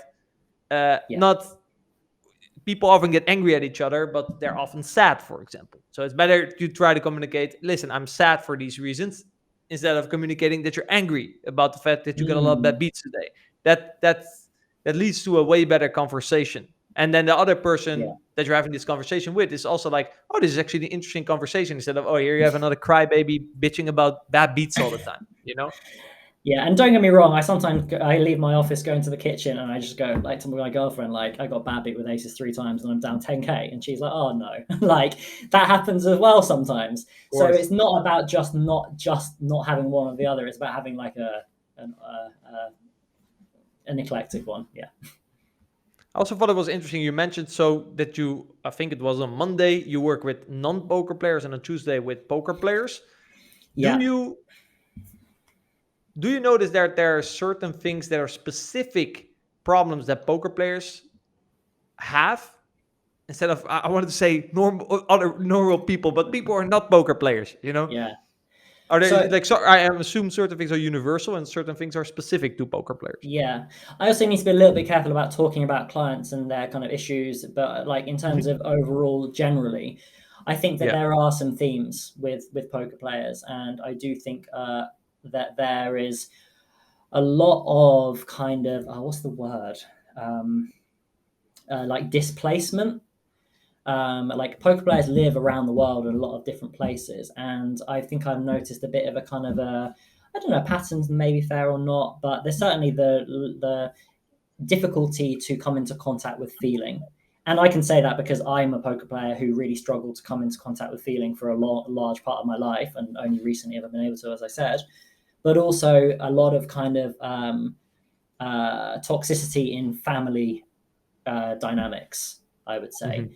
A lot of this kind of the poker player feeling like they kind of need to be all self-sustaining, not relying on anyone, that no one's going to be there for them but them, just themselves. They can only rely on themselves. And most of the time that's to do with, like relationships not being great at home, I would say. And is it then also caused to maybe the relationships around poker players? Maybe some relationships around them don't really still accept the fact that they're a poker player, or they're not as supportive, and then maybe you feel more of the need to prove that, because all of times when you say I'm going to become a professional poker player, it's not like everyone is around you like, hey, yeah, great idea, go do that, go gamble for a living. No, that's usually not what you get. Are you sure? So I think a lot of poker players also that I spoke to, they have a certain, consciously or consciously, have a sort of need to prove themselves, and to kind of show that they made the correct decision, which puts extra pressure on the player. Totally, 100%. And I think that's a large part of the reason why a lot of poker players won't ask for help emotionally or psychologically, because of that self-sustaining attitude, which again isn't just for poker players, it's for a lot of people, but particularly in the poker playing world, for sure. And what I will say, so I don't know if I made this clear before. I didn't think I did. Basically, I started to try and do mental game coaching, Adam. I was thinking about doing it, and I kind of put together this kind of, I worked with my supervisor to really think about how I could bring a therapeutic / mental game approach. And it basically, it didn't really work for me. And I found it quite difficult to kind of bridge this weird thing between the two. And my sessions ended up invariably, after 3 or 4 sessions, turning into psychotherapy. So actually the things that they kind of came in wanting to work with on like a kind of a, like, I want to be able to grind more, my motivation is low, and that kind of stuff, ultimately came down to talking about like them, their relationships, their lived experience, who they are, and all that kind of stuff. To the point where now I don't work with poker players in the mental game capacity. All my poker players who were mental game clients are now psychotherapy clients. So I've decided to stop doing the mental game coaching side of things. It's quite funny how it kind of went like that. Yeah, that's super interesting actually, because when I started going into working with poker players, I came from a performance side because I'm got a background in sports science, and I'm quite a kind of into good habits and routines and how to optimize living. And as I got into coaching, the same as you, I realized, wait a second, there's a lot of deeper problems that can't be solved on this kind of surface level stuff. So that got me deeper into the mind. And I think mental game and therapy, there's like kind of there's a crossover somewhere on those lines when you go deeper and deeper into the mental work. So yeah, I can relate to that. And for myself, I went from performance deeper into mindset, and even now I'm going deeper and deeper into psychology and belief systems and kind of subconscious programs that hold people back. So which is your kind of bread and butter. So yeah, I think it's one of those things when you actually So when you try to interesting, help people, it comes to a point where there's a core root that needs to be addressed. And the deeper you go with the person, the more you find those roots are quite common and they can't be avoided. So if you don't dig deep enough, you can cover up on the surface all you want. You try and have a nice lifestyle on the surface. These things underneath need to be solved. So as you start to help people solve those problems, very often it does lead into a therapy-based discussion, or at least exploring some of the deeper parts which they haven't explored before. Yeah, totally. Yeah, I've I really can definitely found associate with that. I mean, I don't call myself a mental game coach, but obviously I have quite a lot of experience. I've coached a lot of players, and I've talked with a lot of players, and it's indeed like it basically you have sort of easy problems to fix, but then problems get deeper and the issue doesn't get resolved. I've had this with many students of mine as well. And then you go deeper and deeper and deeper, and at some point, indeed, like you have to go to past, and usually I then refer them to other people because I don't feel like I'm the right person to talk to. I do feel like I have a good understanding and I could help, but I just don't feel like it's my place per se. I don't feel that comfortable with it, and I don't want to say the wrong things in that area. But indeed, at some point, you just have to dig deeper. If I have a student who I have hand history sessions with, and every time he just makes the same puns and then literally explains to me, I don't know why I do this. Then at some point, we reach the point like, okay, I cannot help you anymore on a technical side, right? Then I do ask that, okay, what do you feel at that moment? Yeah, I'm very angry, blah, blah. And but then to dig deeper, that's at some point you need it, in my opinion. You can do quick fixes, you can find ways around it, but if you really want to have a good feeling, get a good feeling out of playing poker, it's way better to look for long-term resolution. I think, in a lot of these issues. No, I definitely agree. And actually, I think you perfectly highlighted the whole point. Is like there's a balance between when something goes from advice into something else. And there's only so much advice you can give. And I think that my entire training I've never been taught or supported in giving advice. My whole thing is kind of being able to deepen exploration and no advice giving whatsoever. So mental game coaching was really challenging for me because I knew I needed to be able to share my experience as a poker player and give some advice, but also I find it quite disconcerting giving advice unless it's to a friend or something like that, because there's nothing at stake if it's to a friend, really. Also, I guess it didn't satisfy you. You were there to really help people, and you saw there were deeper issues. You're like, but I'm a mental game coach. Yeah, exactly. I'm not a psychotherapist. But psychotherapy would now really help him. But sometimes also, I guess, you don't want to open something up if someone's goal is this. And I want to, let's say, for example, last 3 months, Supernova Elite. Let's pretend it still existed. You probably don't want to start psychotherapy at that point, right? You just want to go to the mental game coach and try to find some quick fixes to reach the Supernova Elite. So maybe some players would also come to you and they don't actually want the long-term fix. They don't want you to open up a bunch of stuff because they need to perform tomorrow. Yeah. And I think that's another really good point, that to Adam's question earlier, if you're going into psychotherapy, you need to maybe be prepared that you're going to feel worse and therefore unable to play poker for a period of time. And that might be part of the process. Yeah, you have to kind of accept that.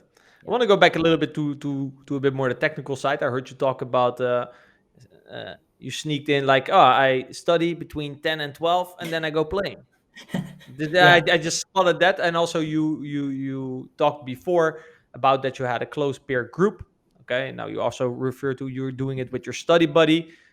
How big of an impact has that have? And how does your current improving in poker, technically speaking, routine kind of look like? Can you take us through that?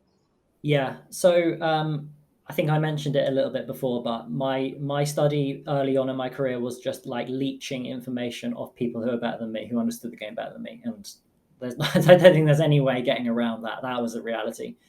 And then I got better, and then I think I continued to talk to people about strat who were better than me. I then got PioSolver. I then had to ask people who are better than me to show me how to use it. And then in more recent times, my study partner is, Clanty. Mm-hmm. You know Clanty? Yeah. Yeah. He's my study partner. We've been studying together for, I think, nearly 2 years now. And we have like a routine where we study every Wednesday and every Friday from like 10 till 1 or 10 till 12. And we have like thematic study where we do topics and like different, very rarely will we do like a hand history review. We'll usually be like deep diving into Pio and kind of really kind of like coming to grips with different concepts. But again, Clanty is someone who is better than me at poker, better than me theoretically. He understands the game a lot more, and we do have we're mates like as well. Like it's not like just a study relationship, but being able to kind of bounce my kind of knowledge and understanding of poker as well as his theoretical understanding is like form this really, really just helpful environment where we're both learning like extreme amounts for over the past couple of years. But it's always been with people who are better than me, actually, always. And it's very deliberate, right? You said you have a strict, it's that day you already kind of, before you go in, it's not like, hey, Clanty, what's up? What should we talk about today? I imagine it's a little bit more structured. You guys know what's going to be discussed. Yeah, always.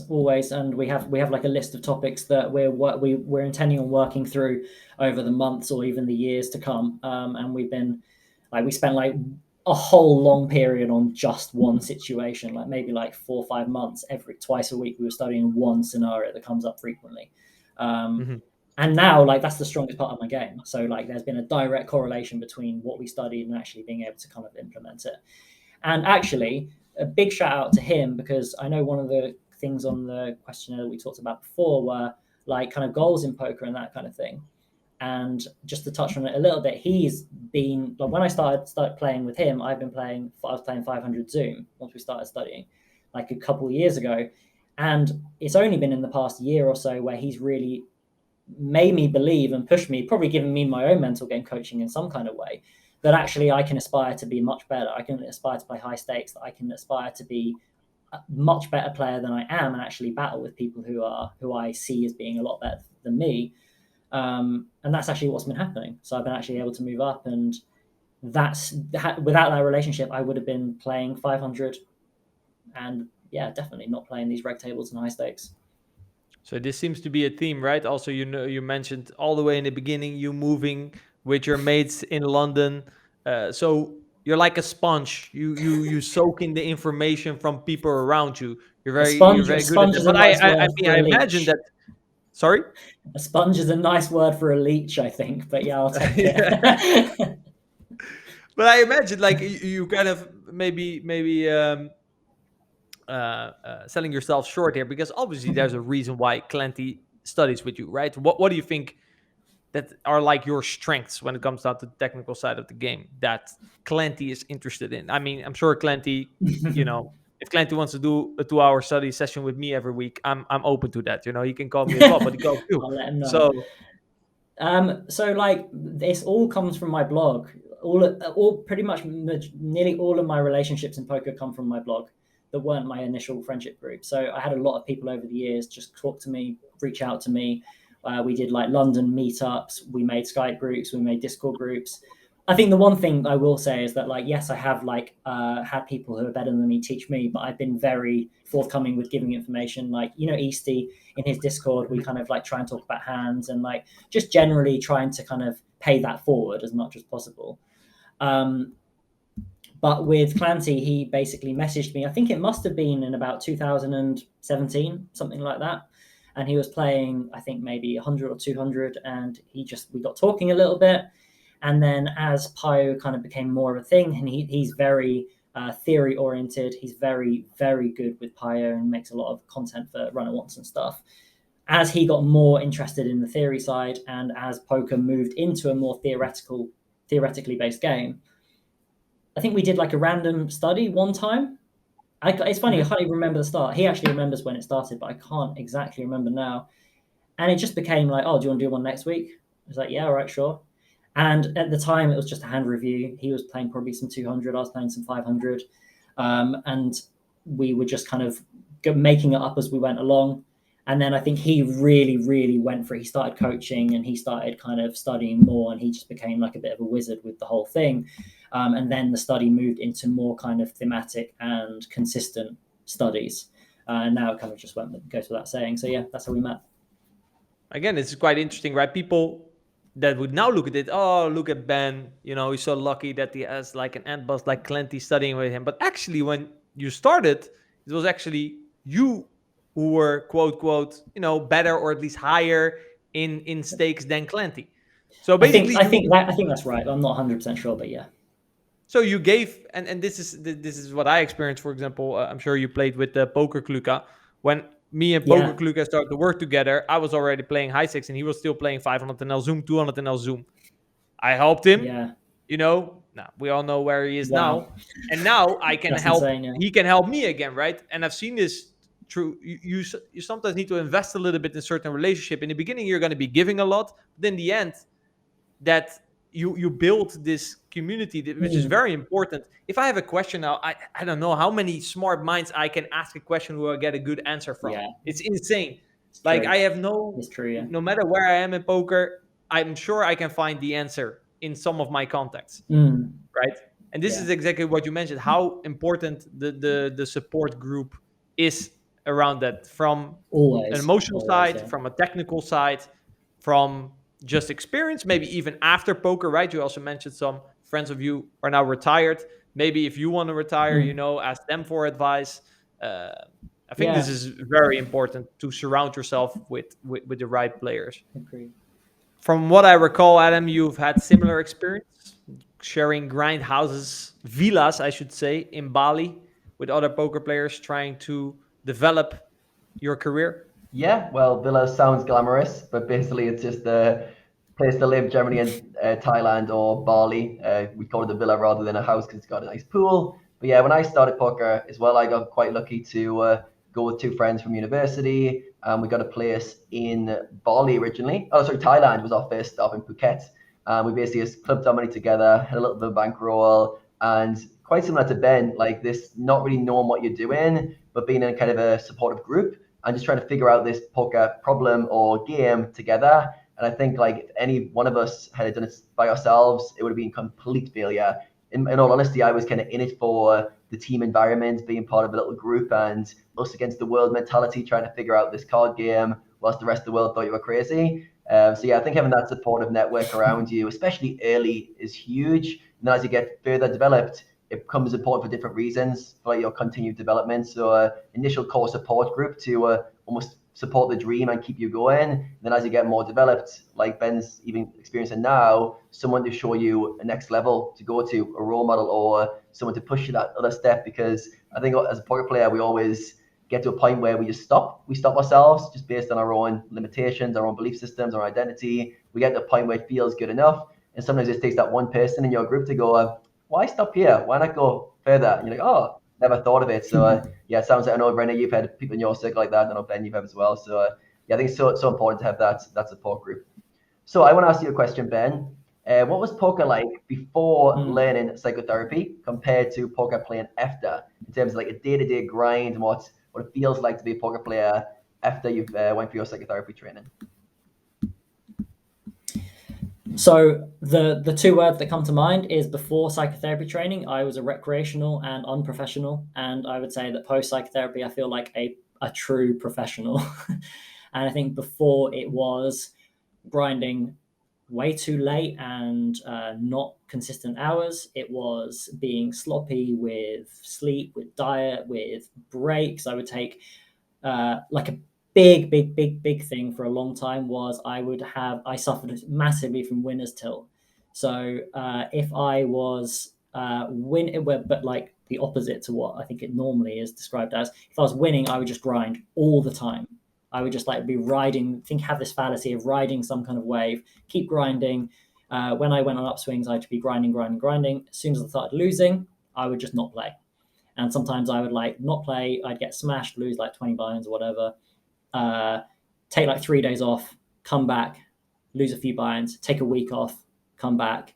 And until like I had a winning session, which could be over like a 6-week period, because I had only played 5 times, I wouldn't play. Basically, it was just so stupid, so like unprofessional.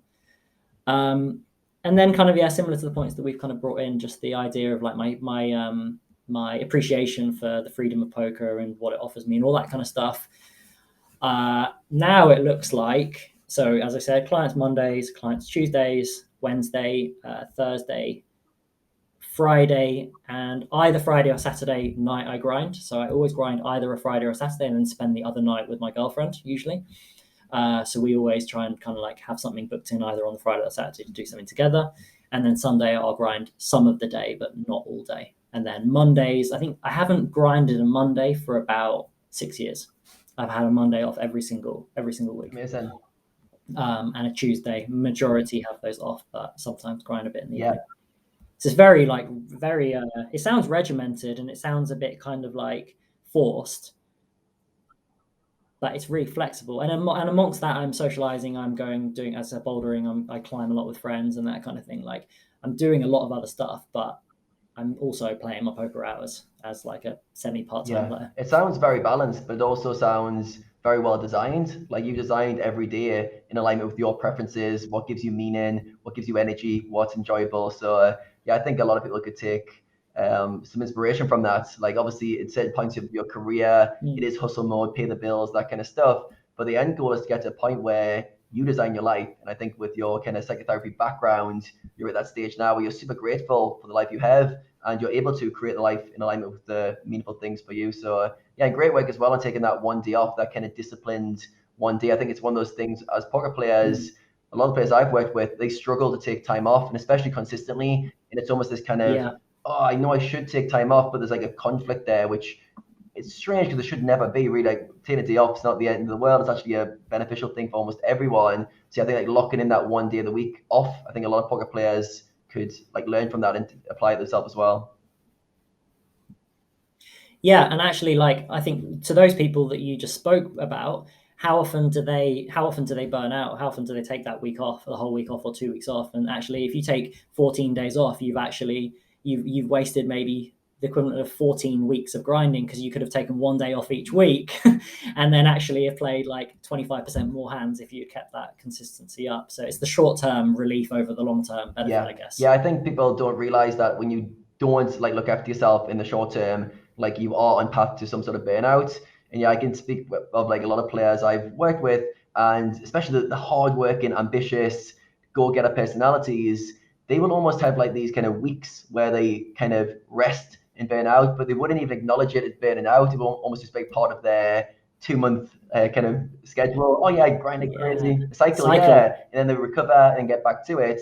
But they wouldn't live in the patterns of just like a habitual thing. But like you said, taking that one day off a week can often save you a lot of time in the long term. And I can see by your relationship with poker is actually grown stronger by having like more breaks, like less like hardcore grinding, less that rake back grinding mentality. You enjoy the game more. I'm sure as a byproduct, you enjoying the game more. Your performance is better. Your win rate's better. I'm sure you're a better person to be around for your partner. Yeah. I'm sure like everything in your life magnifies because your relationship with poker is healthy. So yeah, some great takeaways there from you. And it's actually funny when, like, because at the end of the years, I always post my results in my blog, as I said, and people always comment every single year on, they don't know, they're like, how have you played so many hands? And because like most of the time I play more hands than most of the people who are playing actually full time. But when I tell you, like, guys, I'm taking Monday off and I'm only grinding like 3 or 4 hours, 4 days a week, but I'm always doing it. It's not like that much, right? If it's not, it's not really that much. But when you have everything in place, your consistency, just that your hands and consistency they just fall into place. I think that's not to say that there won't be times where I will burn out for whatever reason, and I'm sure that is going to happen at some point and might do. And if that happens, it happens. And breaks, taking weeks off and months off are important if you need to. So just like, there's no shame in taking a month off if you have to take a month off. Yeah, absolutely. So I want to segue into some more random questions, but things I've been curious about as I've been speaking.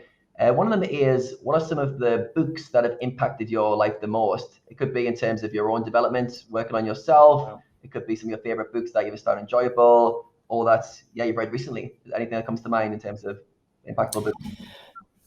So I'm really bad for reading any sort of fiction, and I'm always this is something that I would like to work on a bit more. I always read to learn, and all the reading I do is honestly about psychology and psychotherapy. I've never read like a self-help book or anything like that. It's more like theory, like quite dense psychodynamic theory or modern relational theory. I guess the number one that helped me understand like this whole thing of being a poker player and being an adult is completely connected to every other day that has come before that day. So your whole entire life is a book by Lavinia Gomez, and it's called Object. It's like just called Object Relations Theory. And Object Relations Theory is just quite simply that we are a product of our early relationships. We are a product of how well we are handled, as well as held in mind from our caregivers and the impact that it has. And also that there are ways to replenish those relationships that weren't perfect for us as young children. I would say that's probably my number one book, and I read that in my first year of training. About 7 years nice, ago. very nice. Yeah. Other than that, the other books I've read are just like very kind of like probably like childish books from when I was younger. I guess. I can relate to the. I wouldn't say inspiration. Yeah, I can relate to the habit of only reading to learn as well. I think that's a bit of a leak of mine where every time I'm trying to pick up a book, it's always like a productivity moment. My girlfriend's always like, just unwind, and I'll pick up a book and start reading. But I'm always reading, like trying to get information and learn something. But I think it's a good trait overall, but it could be balanced better with some non-fiction reading to just let the mind drift in, taking some of the information. I think that the last fiction book I tried to read was it World War Z?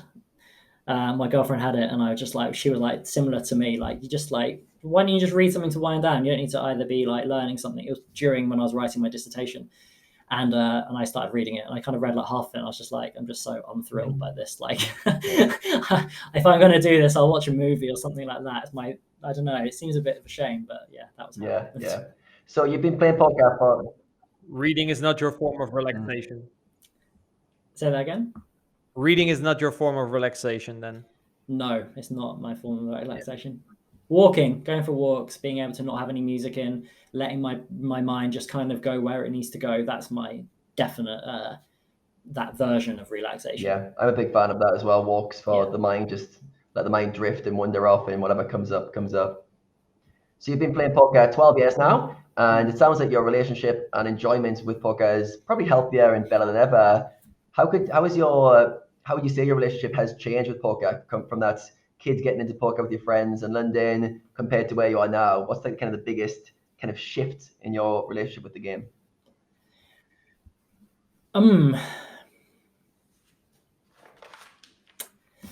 That's a really good question. It's a really difficult question to answer. Sorry. So how has my relationship to poker changed since I was younger? I think it's just a lot healthier than it was, and it's a lot less. It's a lot more directional. I think I have a lot more direction for why I'm doing it, what I'm doing it for. I think I'm just a lot more professional towards it. I think probably the main thing is that like poker before filled a, I'm going to want for a better word, filled a void that needed filling by something, and whether or not that was a video game, whether or not that was doing something, or whether or not that was playing poker, but poker was the thing that took precedent over everything else. I think I'm a lot more understanding of what that void is and what is the filling of that void, what purpose it serves. And that all goes back to what we talked about earlier, the idea of vulnerability and other things that may be simmering below the surface. It's now you're a lot more mindful of what you're doing with poker. Your relationship with poker overall is very like understood. It sounds like you know why you're doing poker to a degree. You might not know some of the deep rooted reasons, but you're very aware of why you're doing it. And if you wanted to do other things, you could. So yeah, it sounds like a good evolution as a person as well as a poker player that you went through. So Rene, you got any questions that you'd like to ask Ben? Any questions that we haven't covered? Any topics that have been on your mind the last few minutes? He mentioned something about winner's tilt, where he actually had the opposite effect of what I think most people indeed understand by winner's tilt. I winner's tilt by quitting sessions early. It's like I come to a session to kind of prove that I'm going to win or that I'm good enough. And then, if I'm up 3 buy-ins, it's like there's no more upside in continuing grinding. I can only lose it back. So then I quit. I've done this so many times, man. Entering battles, 3-handed, up 3 buy-ins. Okay, I quit. I beat them. Why risk it? And especially, I was not necessarily that money driven. So I didn't see a reason to continue, basically. And I was curious, like, what are some bad habits that you still have up until today that you think you shouldn't, but it still sometimes comes back?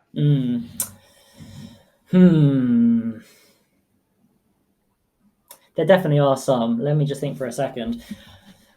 One that comes to mind is carrying on playing if I'm winning. And also, if I do check my graph mid-session, which I sometimes do, if I'm like down a little bit, I might carry on to try get out of it, even if I'm down like, I don't know, 20 big blinds or 50 big blinds. I have to say, though, this happens extremely rarely. And actually, usually the reason that it's happening is because something else is going on in my life where I'm trying to kind of like that needs ironing out, and I'm trying to iron it out by putting it into this thing which is getting out of the hole. That's usually what the awareness of how my awareness comes into the situation. Yeah, That's pretty interesting. So it's like you kind of want. Okay, that was Adam. Bye, Adam. we have a disconnection. Bye, Adam. We have yeah. Okay, I don't really know what happened, but apparently he disconnected. That's okay. All right, we can just continue. I'm sure he can go back. It's the same link. Sure. Yeah. Now I lost my train of thought. You were talking about the winner's tilt. So, like, if something, it's still actually a form of. It's actually still a form of winner's tilt, right? A little bit, but it was interesting because you said, let's say, for example, I don't feel satisfied with something else in my life. I need that session to be a win in order to get that satisfaction. That's kind of what you're describing. Did I understand that correctly? Yeah, exactly. Otherwise, I might feel like there is another satisfaction stacked on top of the original satisfaction, and now I have two dissatisfactions. I don't know if it's exactly as linear as that, but like there's something to be said for you go into a poker session with all the feelings that you're carrying in. And sometimes playing poker, whether or not it means you've tilted a little bit or whether or not it means you're trying to kind of alleviate a certain feeling, it's kind of being replayed and replayed out, I think, in a sense sometimes. Yeah, it's like you go in unconsciously wanting to get something out of it. Yeah, like for you, yours is more conscious. You say, I want to go into the session, I want to win, I want to have that feeling of winning, and then I'm going to get out of there. It might be, you might have gone into that session not knowing that you needed that win. And then it might become apparent just by how you're acting at the table. Maybe you're 3-betting. Yeah, by how you're acting when you or win or lose. In my case, quitting early. Like now I understand what was going on. And back in that time, I didn't understand it. But now by reflecting, I do understand what's going on. If you then notice that you're down, do you notice, technically speaking, that you start to do things different? For example, if I'm down, I could maybe try to force things a little bit more. I probably do, but I like to think that I'm pretty disciplined with using my RNG and using ranges correctly and that kind of thing. Like I don't deviate. That kind of stuff, I'm quite good at kind of leaving to the side and noticing the desire without acting on the impulse, without being impulsive. Having this understanding of, for example, how emotions could influence your playing style technically, is this also a reason why you already mentioned you decide to use a very GTO-oriented approach with RNGs, because you're very aware of certain biases that can come in, emotional states that could influence the decision? Is this one of the reasons why you try to approach poker in that way? Not so much, actually. I think I try and play that approach because I think it's the highest EV when you're playing good players, and that's simply it. And I mean, of course, like defending like 7-5 suited versus a 3-bet when you shouldn't do it, but like you've decided to do it because you're down 30 big blinds and you want to try win the hand, like you're not making a huge EV punt or whatever. But like I think that once you start allowing one thing, then you start allowing more things and you become more complacent. And actually, I think complacency gets way more punished in the long run than consistency. So I would just rather I'm just looking to gain EV, and I just think playing more consistently is better for that. Yeah, that's interesting because, for example, you're referring to the 5-7 suited call to 3-bet is probably, indifferent, right? Whether you call or fold. But I think actually that if you're in that state, probably the call is not going to be very plus V, because you're gonna force the action on later streets. Yeah, you're right? not going I to mean, fold like, if you have third pair for 2 streets, maybe 3 streets. for example, do you take in consideration that there's a lot of pre-flop spots where calling 3-betting or folding a hand is basically it's all okay, right? It's all GTO. Yeah. Do you take in consideration that, for example, you're playing more tables, you're a little bit more fatigued? Do you then take in consideration, or the fact that you might not, be able to get the same EV as a solver and fold those hands more often, or would you then just still RNG it? I would still RNG it. Because the way I see it is, if like I make 100 decisions, or maybe no more, like 200 decisions in a year, where I kind of allow myself to here we go. If I allow myself to call a certain hand when I shouldn't, then I'm going to be, over that year, the EV loss is going to be significant enough for it to be unjustifiable. All right. So yeah, in the long term, maybe I then zoom in a little bit too much in the moment itself, because I would say, for example, definitely take in consideration that when I'm fatigued, if the spot is like a 0 EV defend, yeah, okay, I'm not gonna play post flop good enough given my current state that I won't be able to realize this EV. So actually, the call would be negative EV. So yeah, and that's exactly why I think before I was saying, like, the more aware you are of what's going on for you before going into a session, you're much better positioned to set a session length. You're much better positioned to kind of check in with yourself mid-session to see if you need to quit, and all that kind of stuff. Because whenever I go into a session, I always have a session length. I always know how long I'm going to play, and then I'm going to take a break. And sometimes if I have like really good tables, I'll extend that a bit, but I will really prevent myself from playing fatigue for the most part, or at least try to. Of course, this isn't the perfect science. We can't get it right all the time, but always trying to think of it in terms of EV and how much that fatigue would influence that EV. Yeah. So actually, our schedules look quite similar. I also, indeed, before I play, I'll play around 3-4 hours, maybe 5. I'll take a break somewhere in the middle, depending on the action. If the action is good all the time, I'll just make it a 3 to 4 hour session. If the action dies after 2 hours, I'll take a longer break and come back for 2 or 3 hours.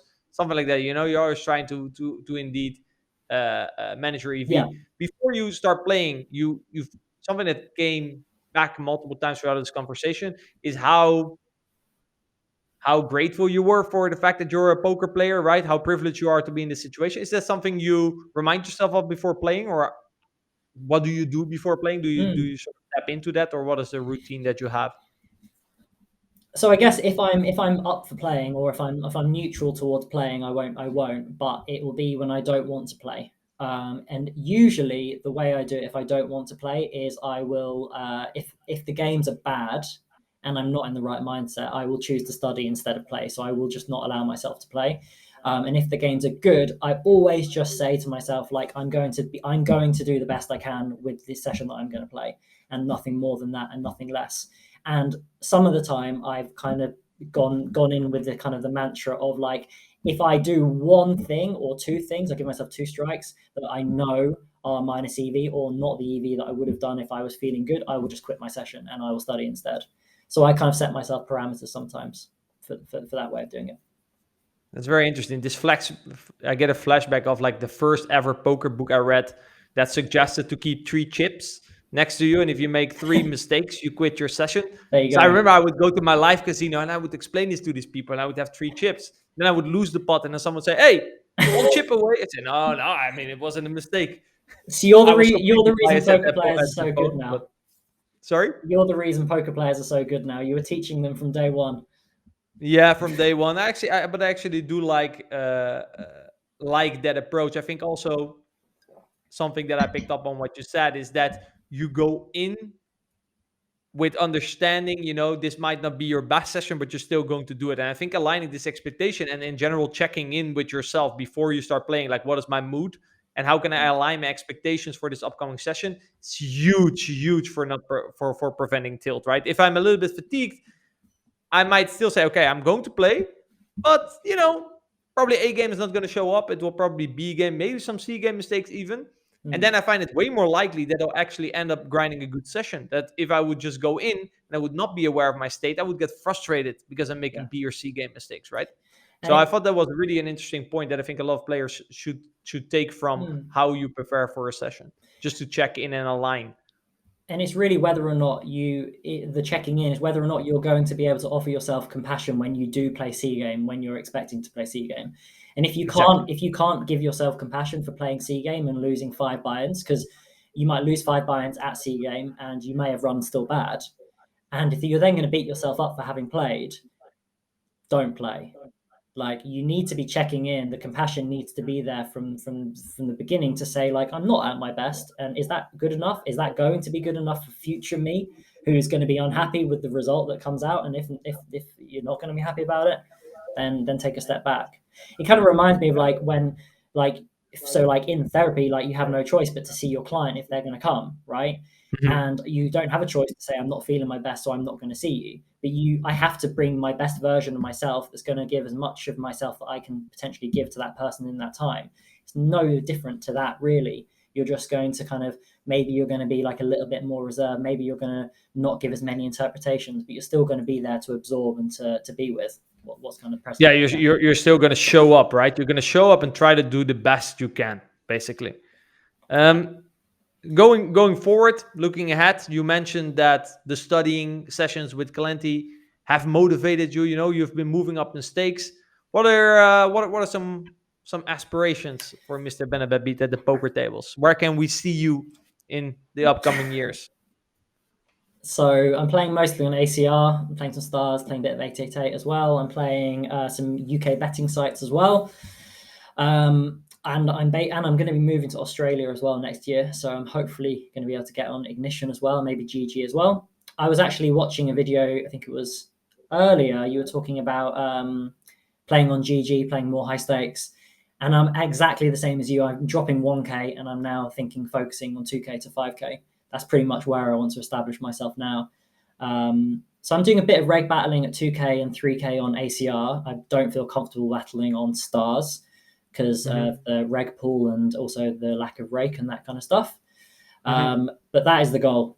The goal is to be established at high stakes, which feels weird to even say because, like, yeah, I should have like stopped poker like 4 years ago, and I've kind of just consistently increased and moved up. So it's quite weird hearing myself say that.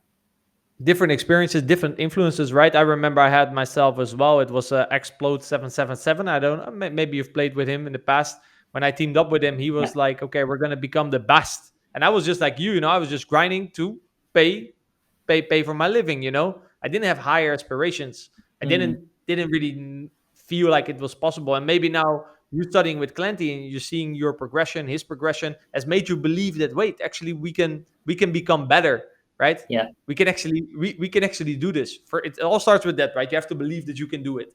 Yeah, You have the always system need to in have place, you people have the like knowledge, you have the experience. There's no reason why, you know, you're gonna fail a couple times probably when you shot where you know this is perfectly in line, but in the end, we're gonna make it.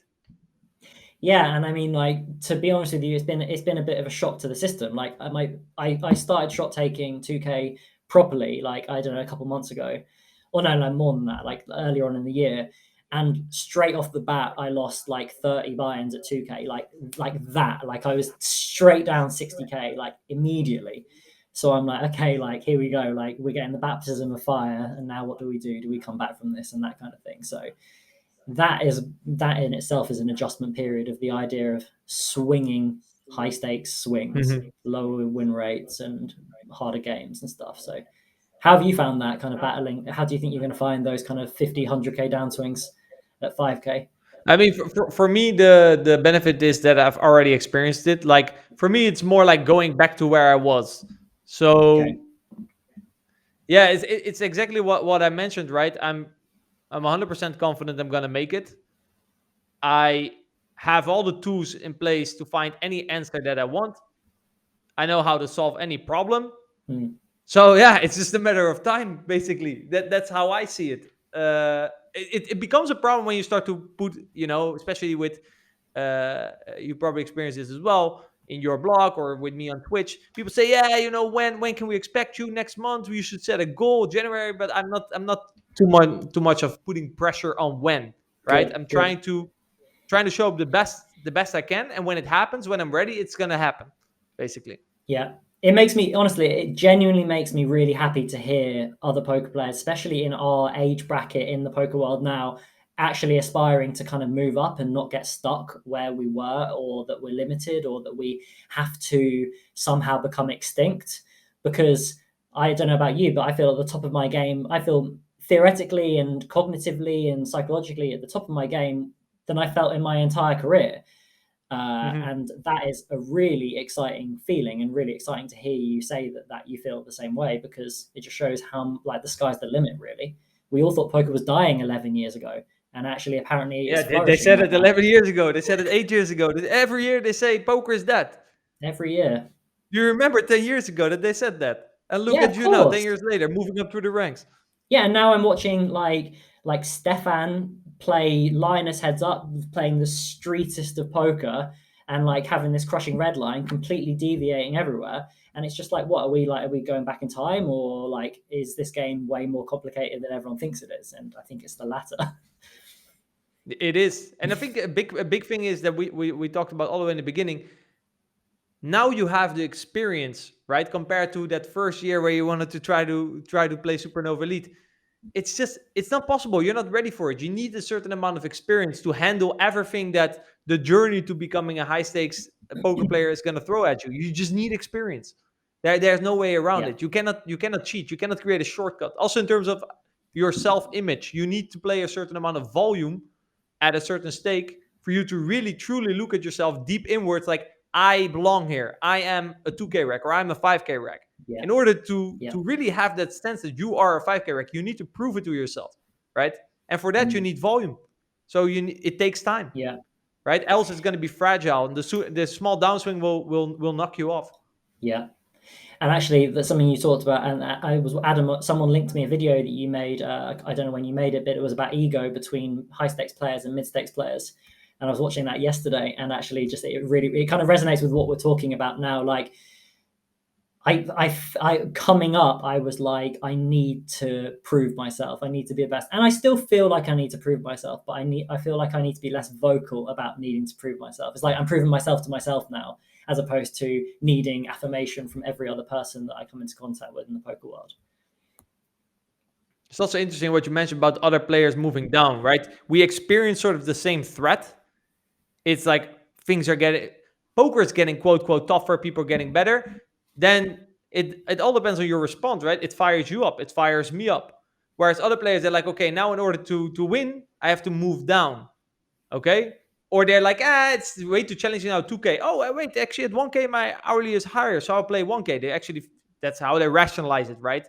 Not understanding that long-term, that mentality will, there's a lot, if you now go to the 100NL Zoom pool or 200NL Zoom pool, there's a lot of higher stakes players that are grinding there right now because they had that mentality. They didn't see it in the long term. They thought, if I just move down one stake, hey, wait, the money is way better here. That's a short-term solution. Short-term, maybe, yes, the next month you'll make more money. But long-term, is a road downwards. That's so true. And actually, in Adam's question earlier, he asked me what was the difference between before and now. And that was exactly it. It was just being on the curve, or just being below the curve. And I've realized in the past 4 years that actually I can continue to be above the curve if I choose to be. And that was just a complete revelation, like that you can be good, and actually you can be better than other people, and that you can still actually succeed. The idea of and being behind the curve, oh my God, it's stressful. Trying to keep up with the curve is like tiring, really tiring. It takes it out of you. Really good stuff, really good stuff. So what are you excited for at the moment in poker? You guys are studying, Clanty. What are you kind of working on right now? What fires you up? What are you curious about? What fires me up is money, definitely improving, higher competition, establishing myself against players that I've always looked up to. Not necessarily being better than them, but just being able to kind of play with them feels great. And also just to continue to improve, really. The goal is just to continue playing poker until I don't enjoy it anymore. And while I enjoy poker, while I feel okay to do it, while I can make money, while I can use that money and freedom to do all the other things that I want to do in my life, like I have a reason to keep studying and keep getting good and keep remaining where I am. So that is the on table goal. An off-table goal is that I'm going to be moving to Australia. I'm going to be closing down my therapy practice because my license doesn't cover me in Australia. So I'm going to take a year in Oz, if I can ever get out there with Corona, with my girlfriend, and I'm going to play full-time poker, see how that goes, figure out what I want to do longer term, and hopefully I'll have an answer to that question in a year's time, basically.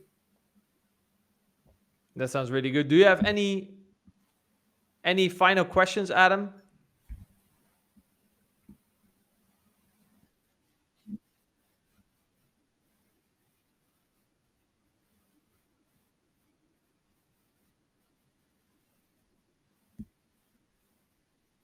Mm.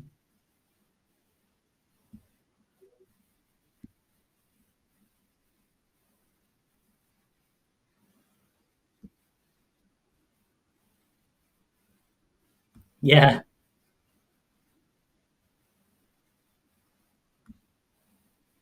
Yeah, thanks. It was really, really fun. You guys have, I think you've got a good thing going with both of you on the podcast to kind of cover the main two aspects of poker. It's actually really, really cool format. That's good to hear. Do you have any last words, Ben, that you would like to share with our audience?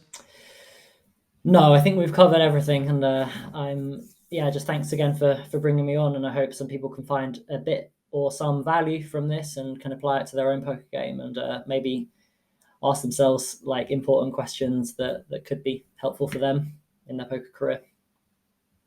I want to thank you a lot for being on. You've delivered a lot of value. I'm sure a lot of our audience will learn from it or be inspired by it.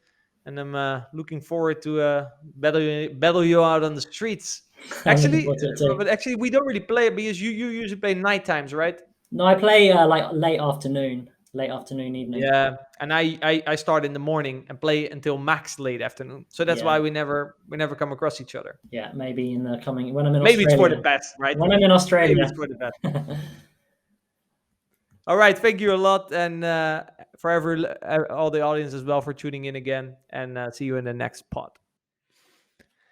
All right, that was Ben Raven, aka BenABadBeat. Great conversation. Very happy with how it turned out. I want to thank everyone for tuning in again, and see you guys in the next episode.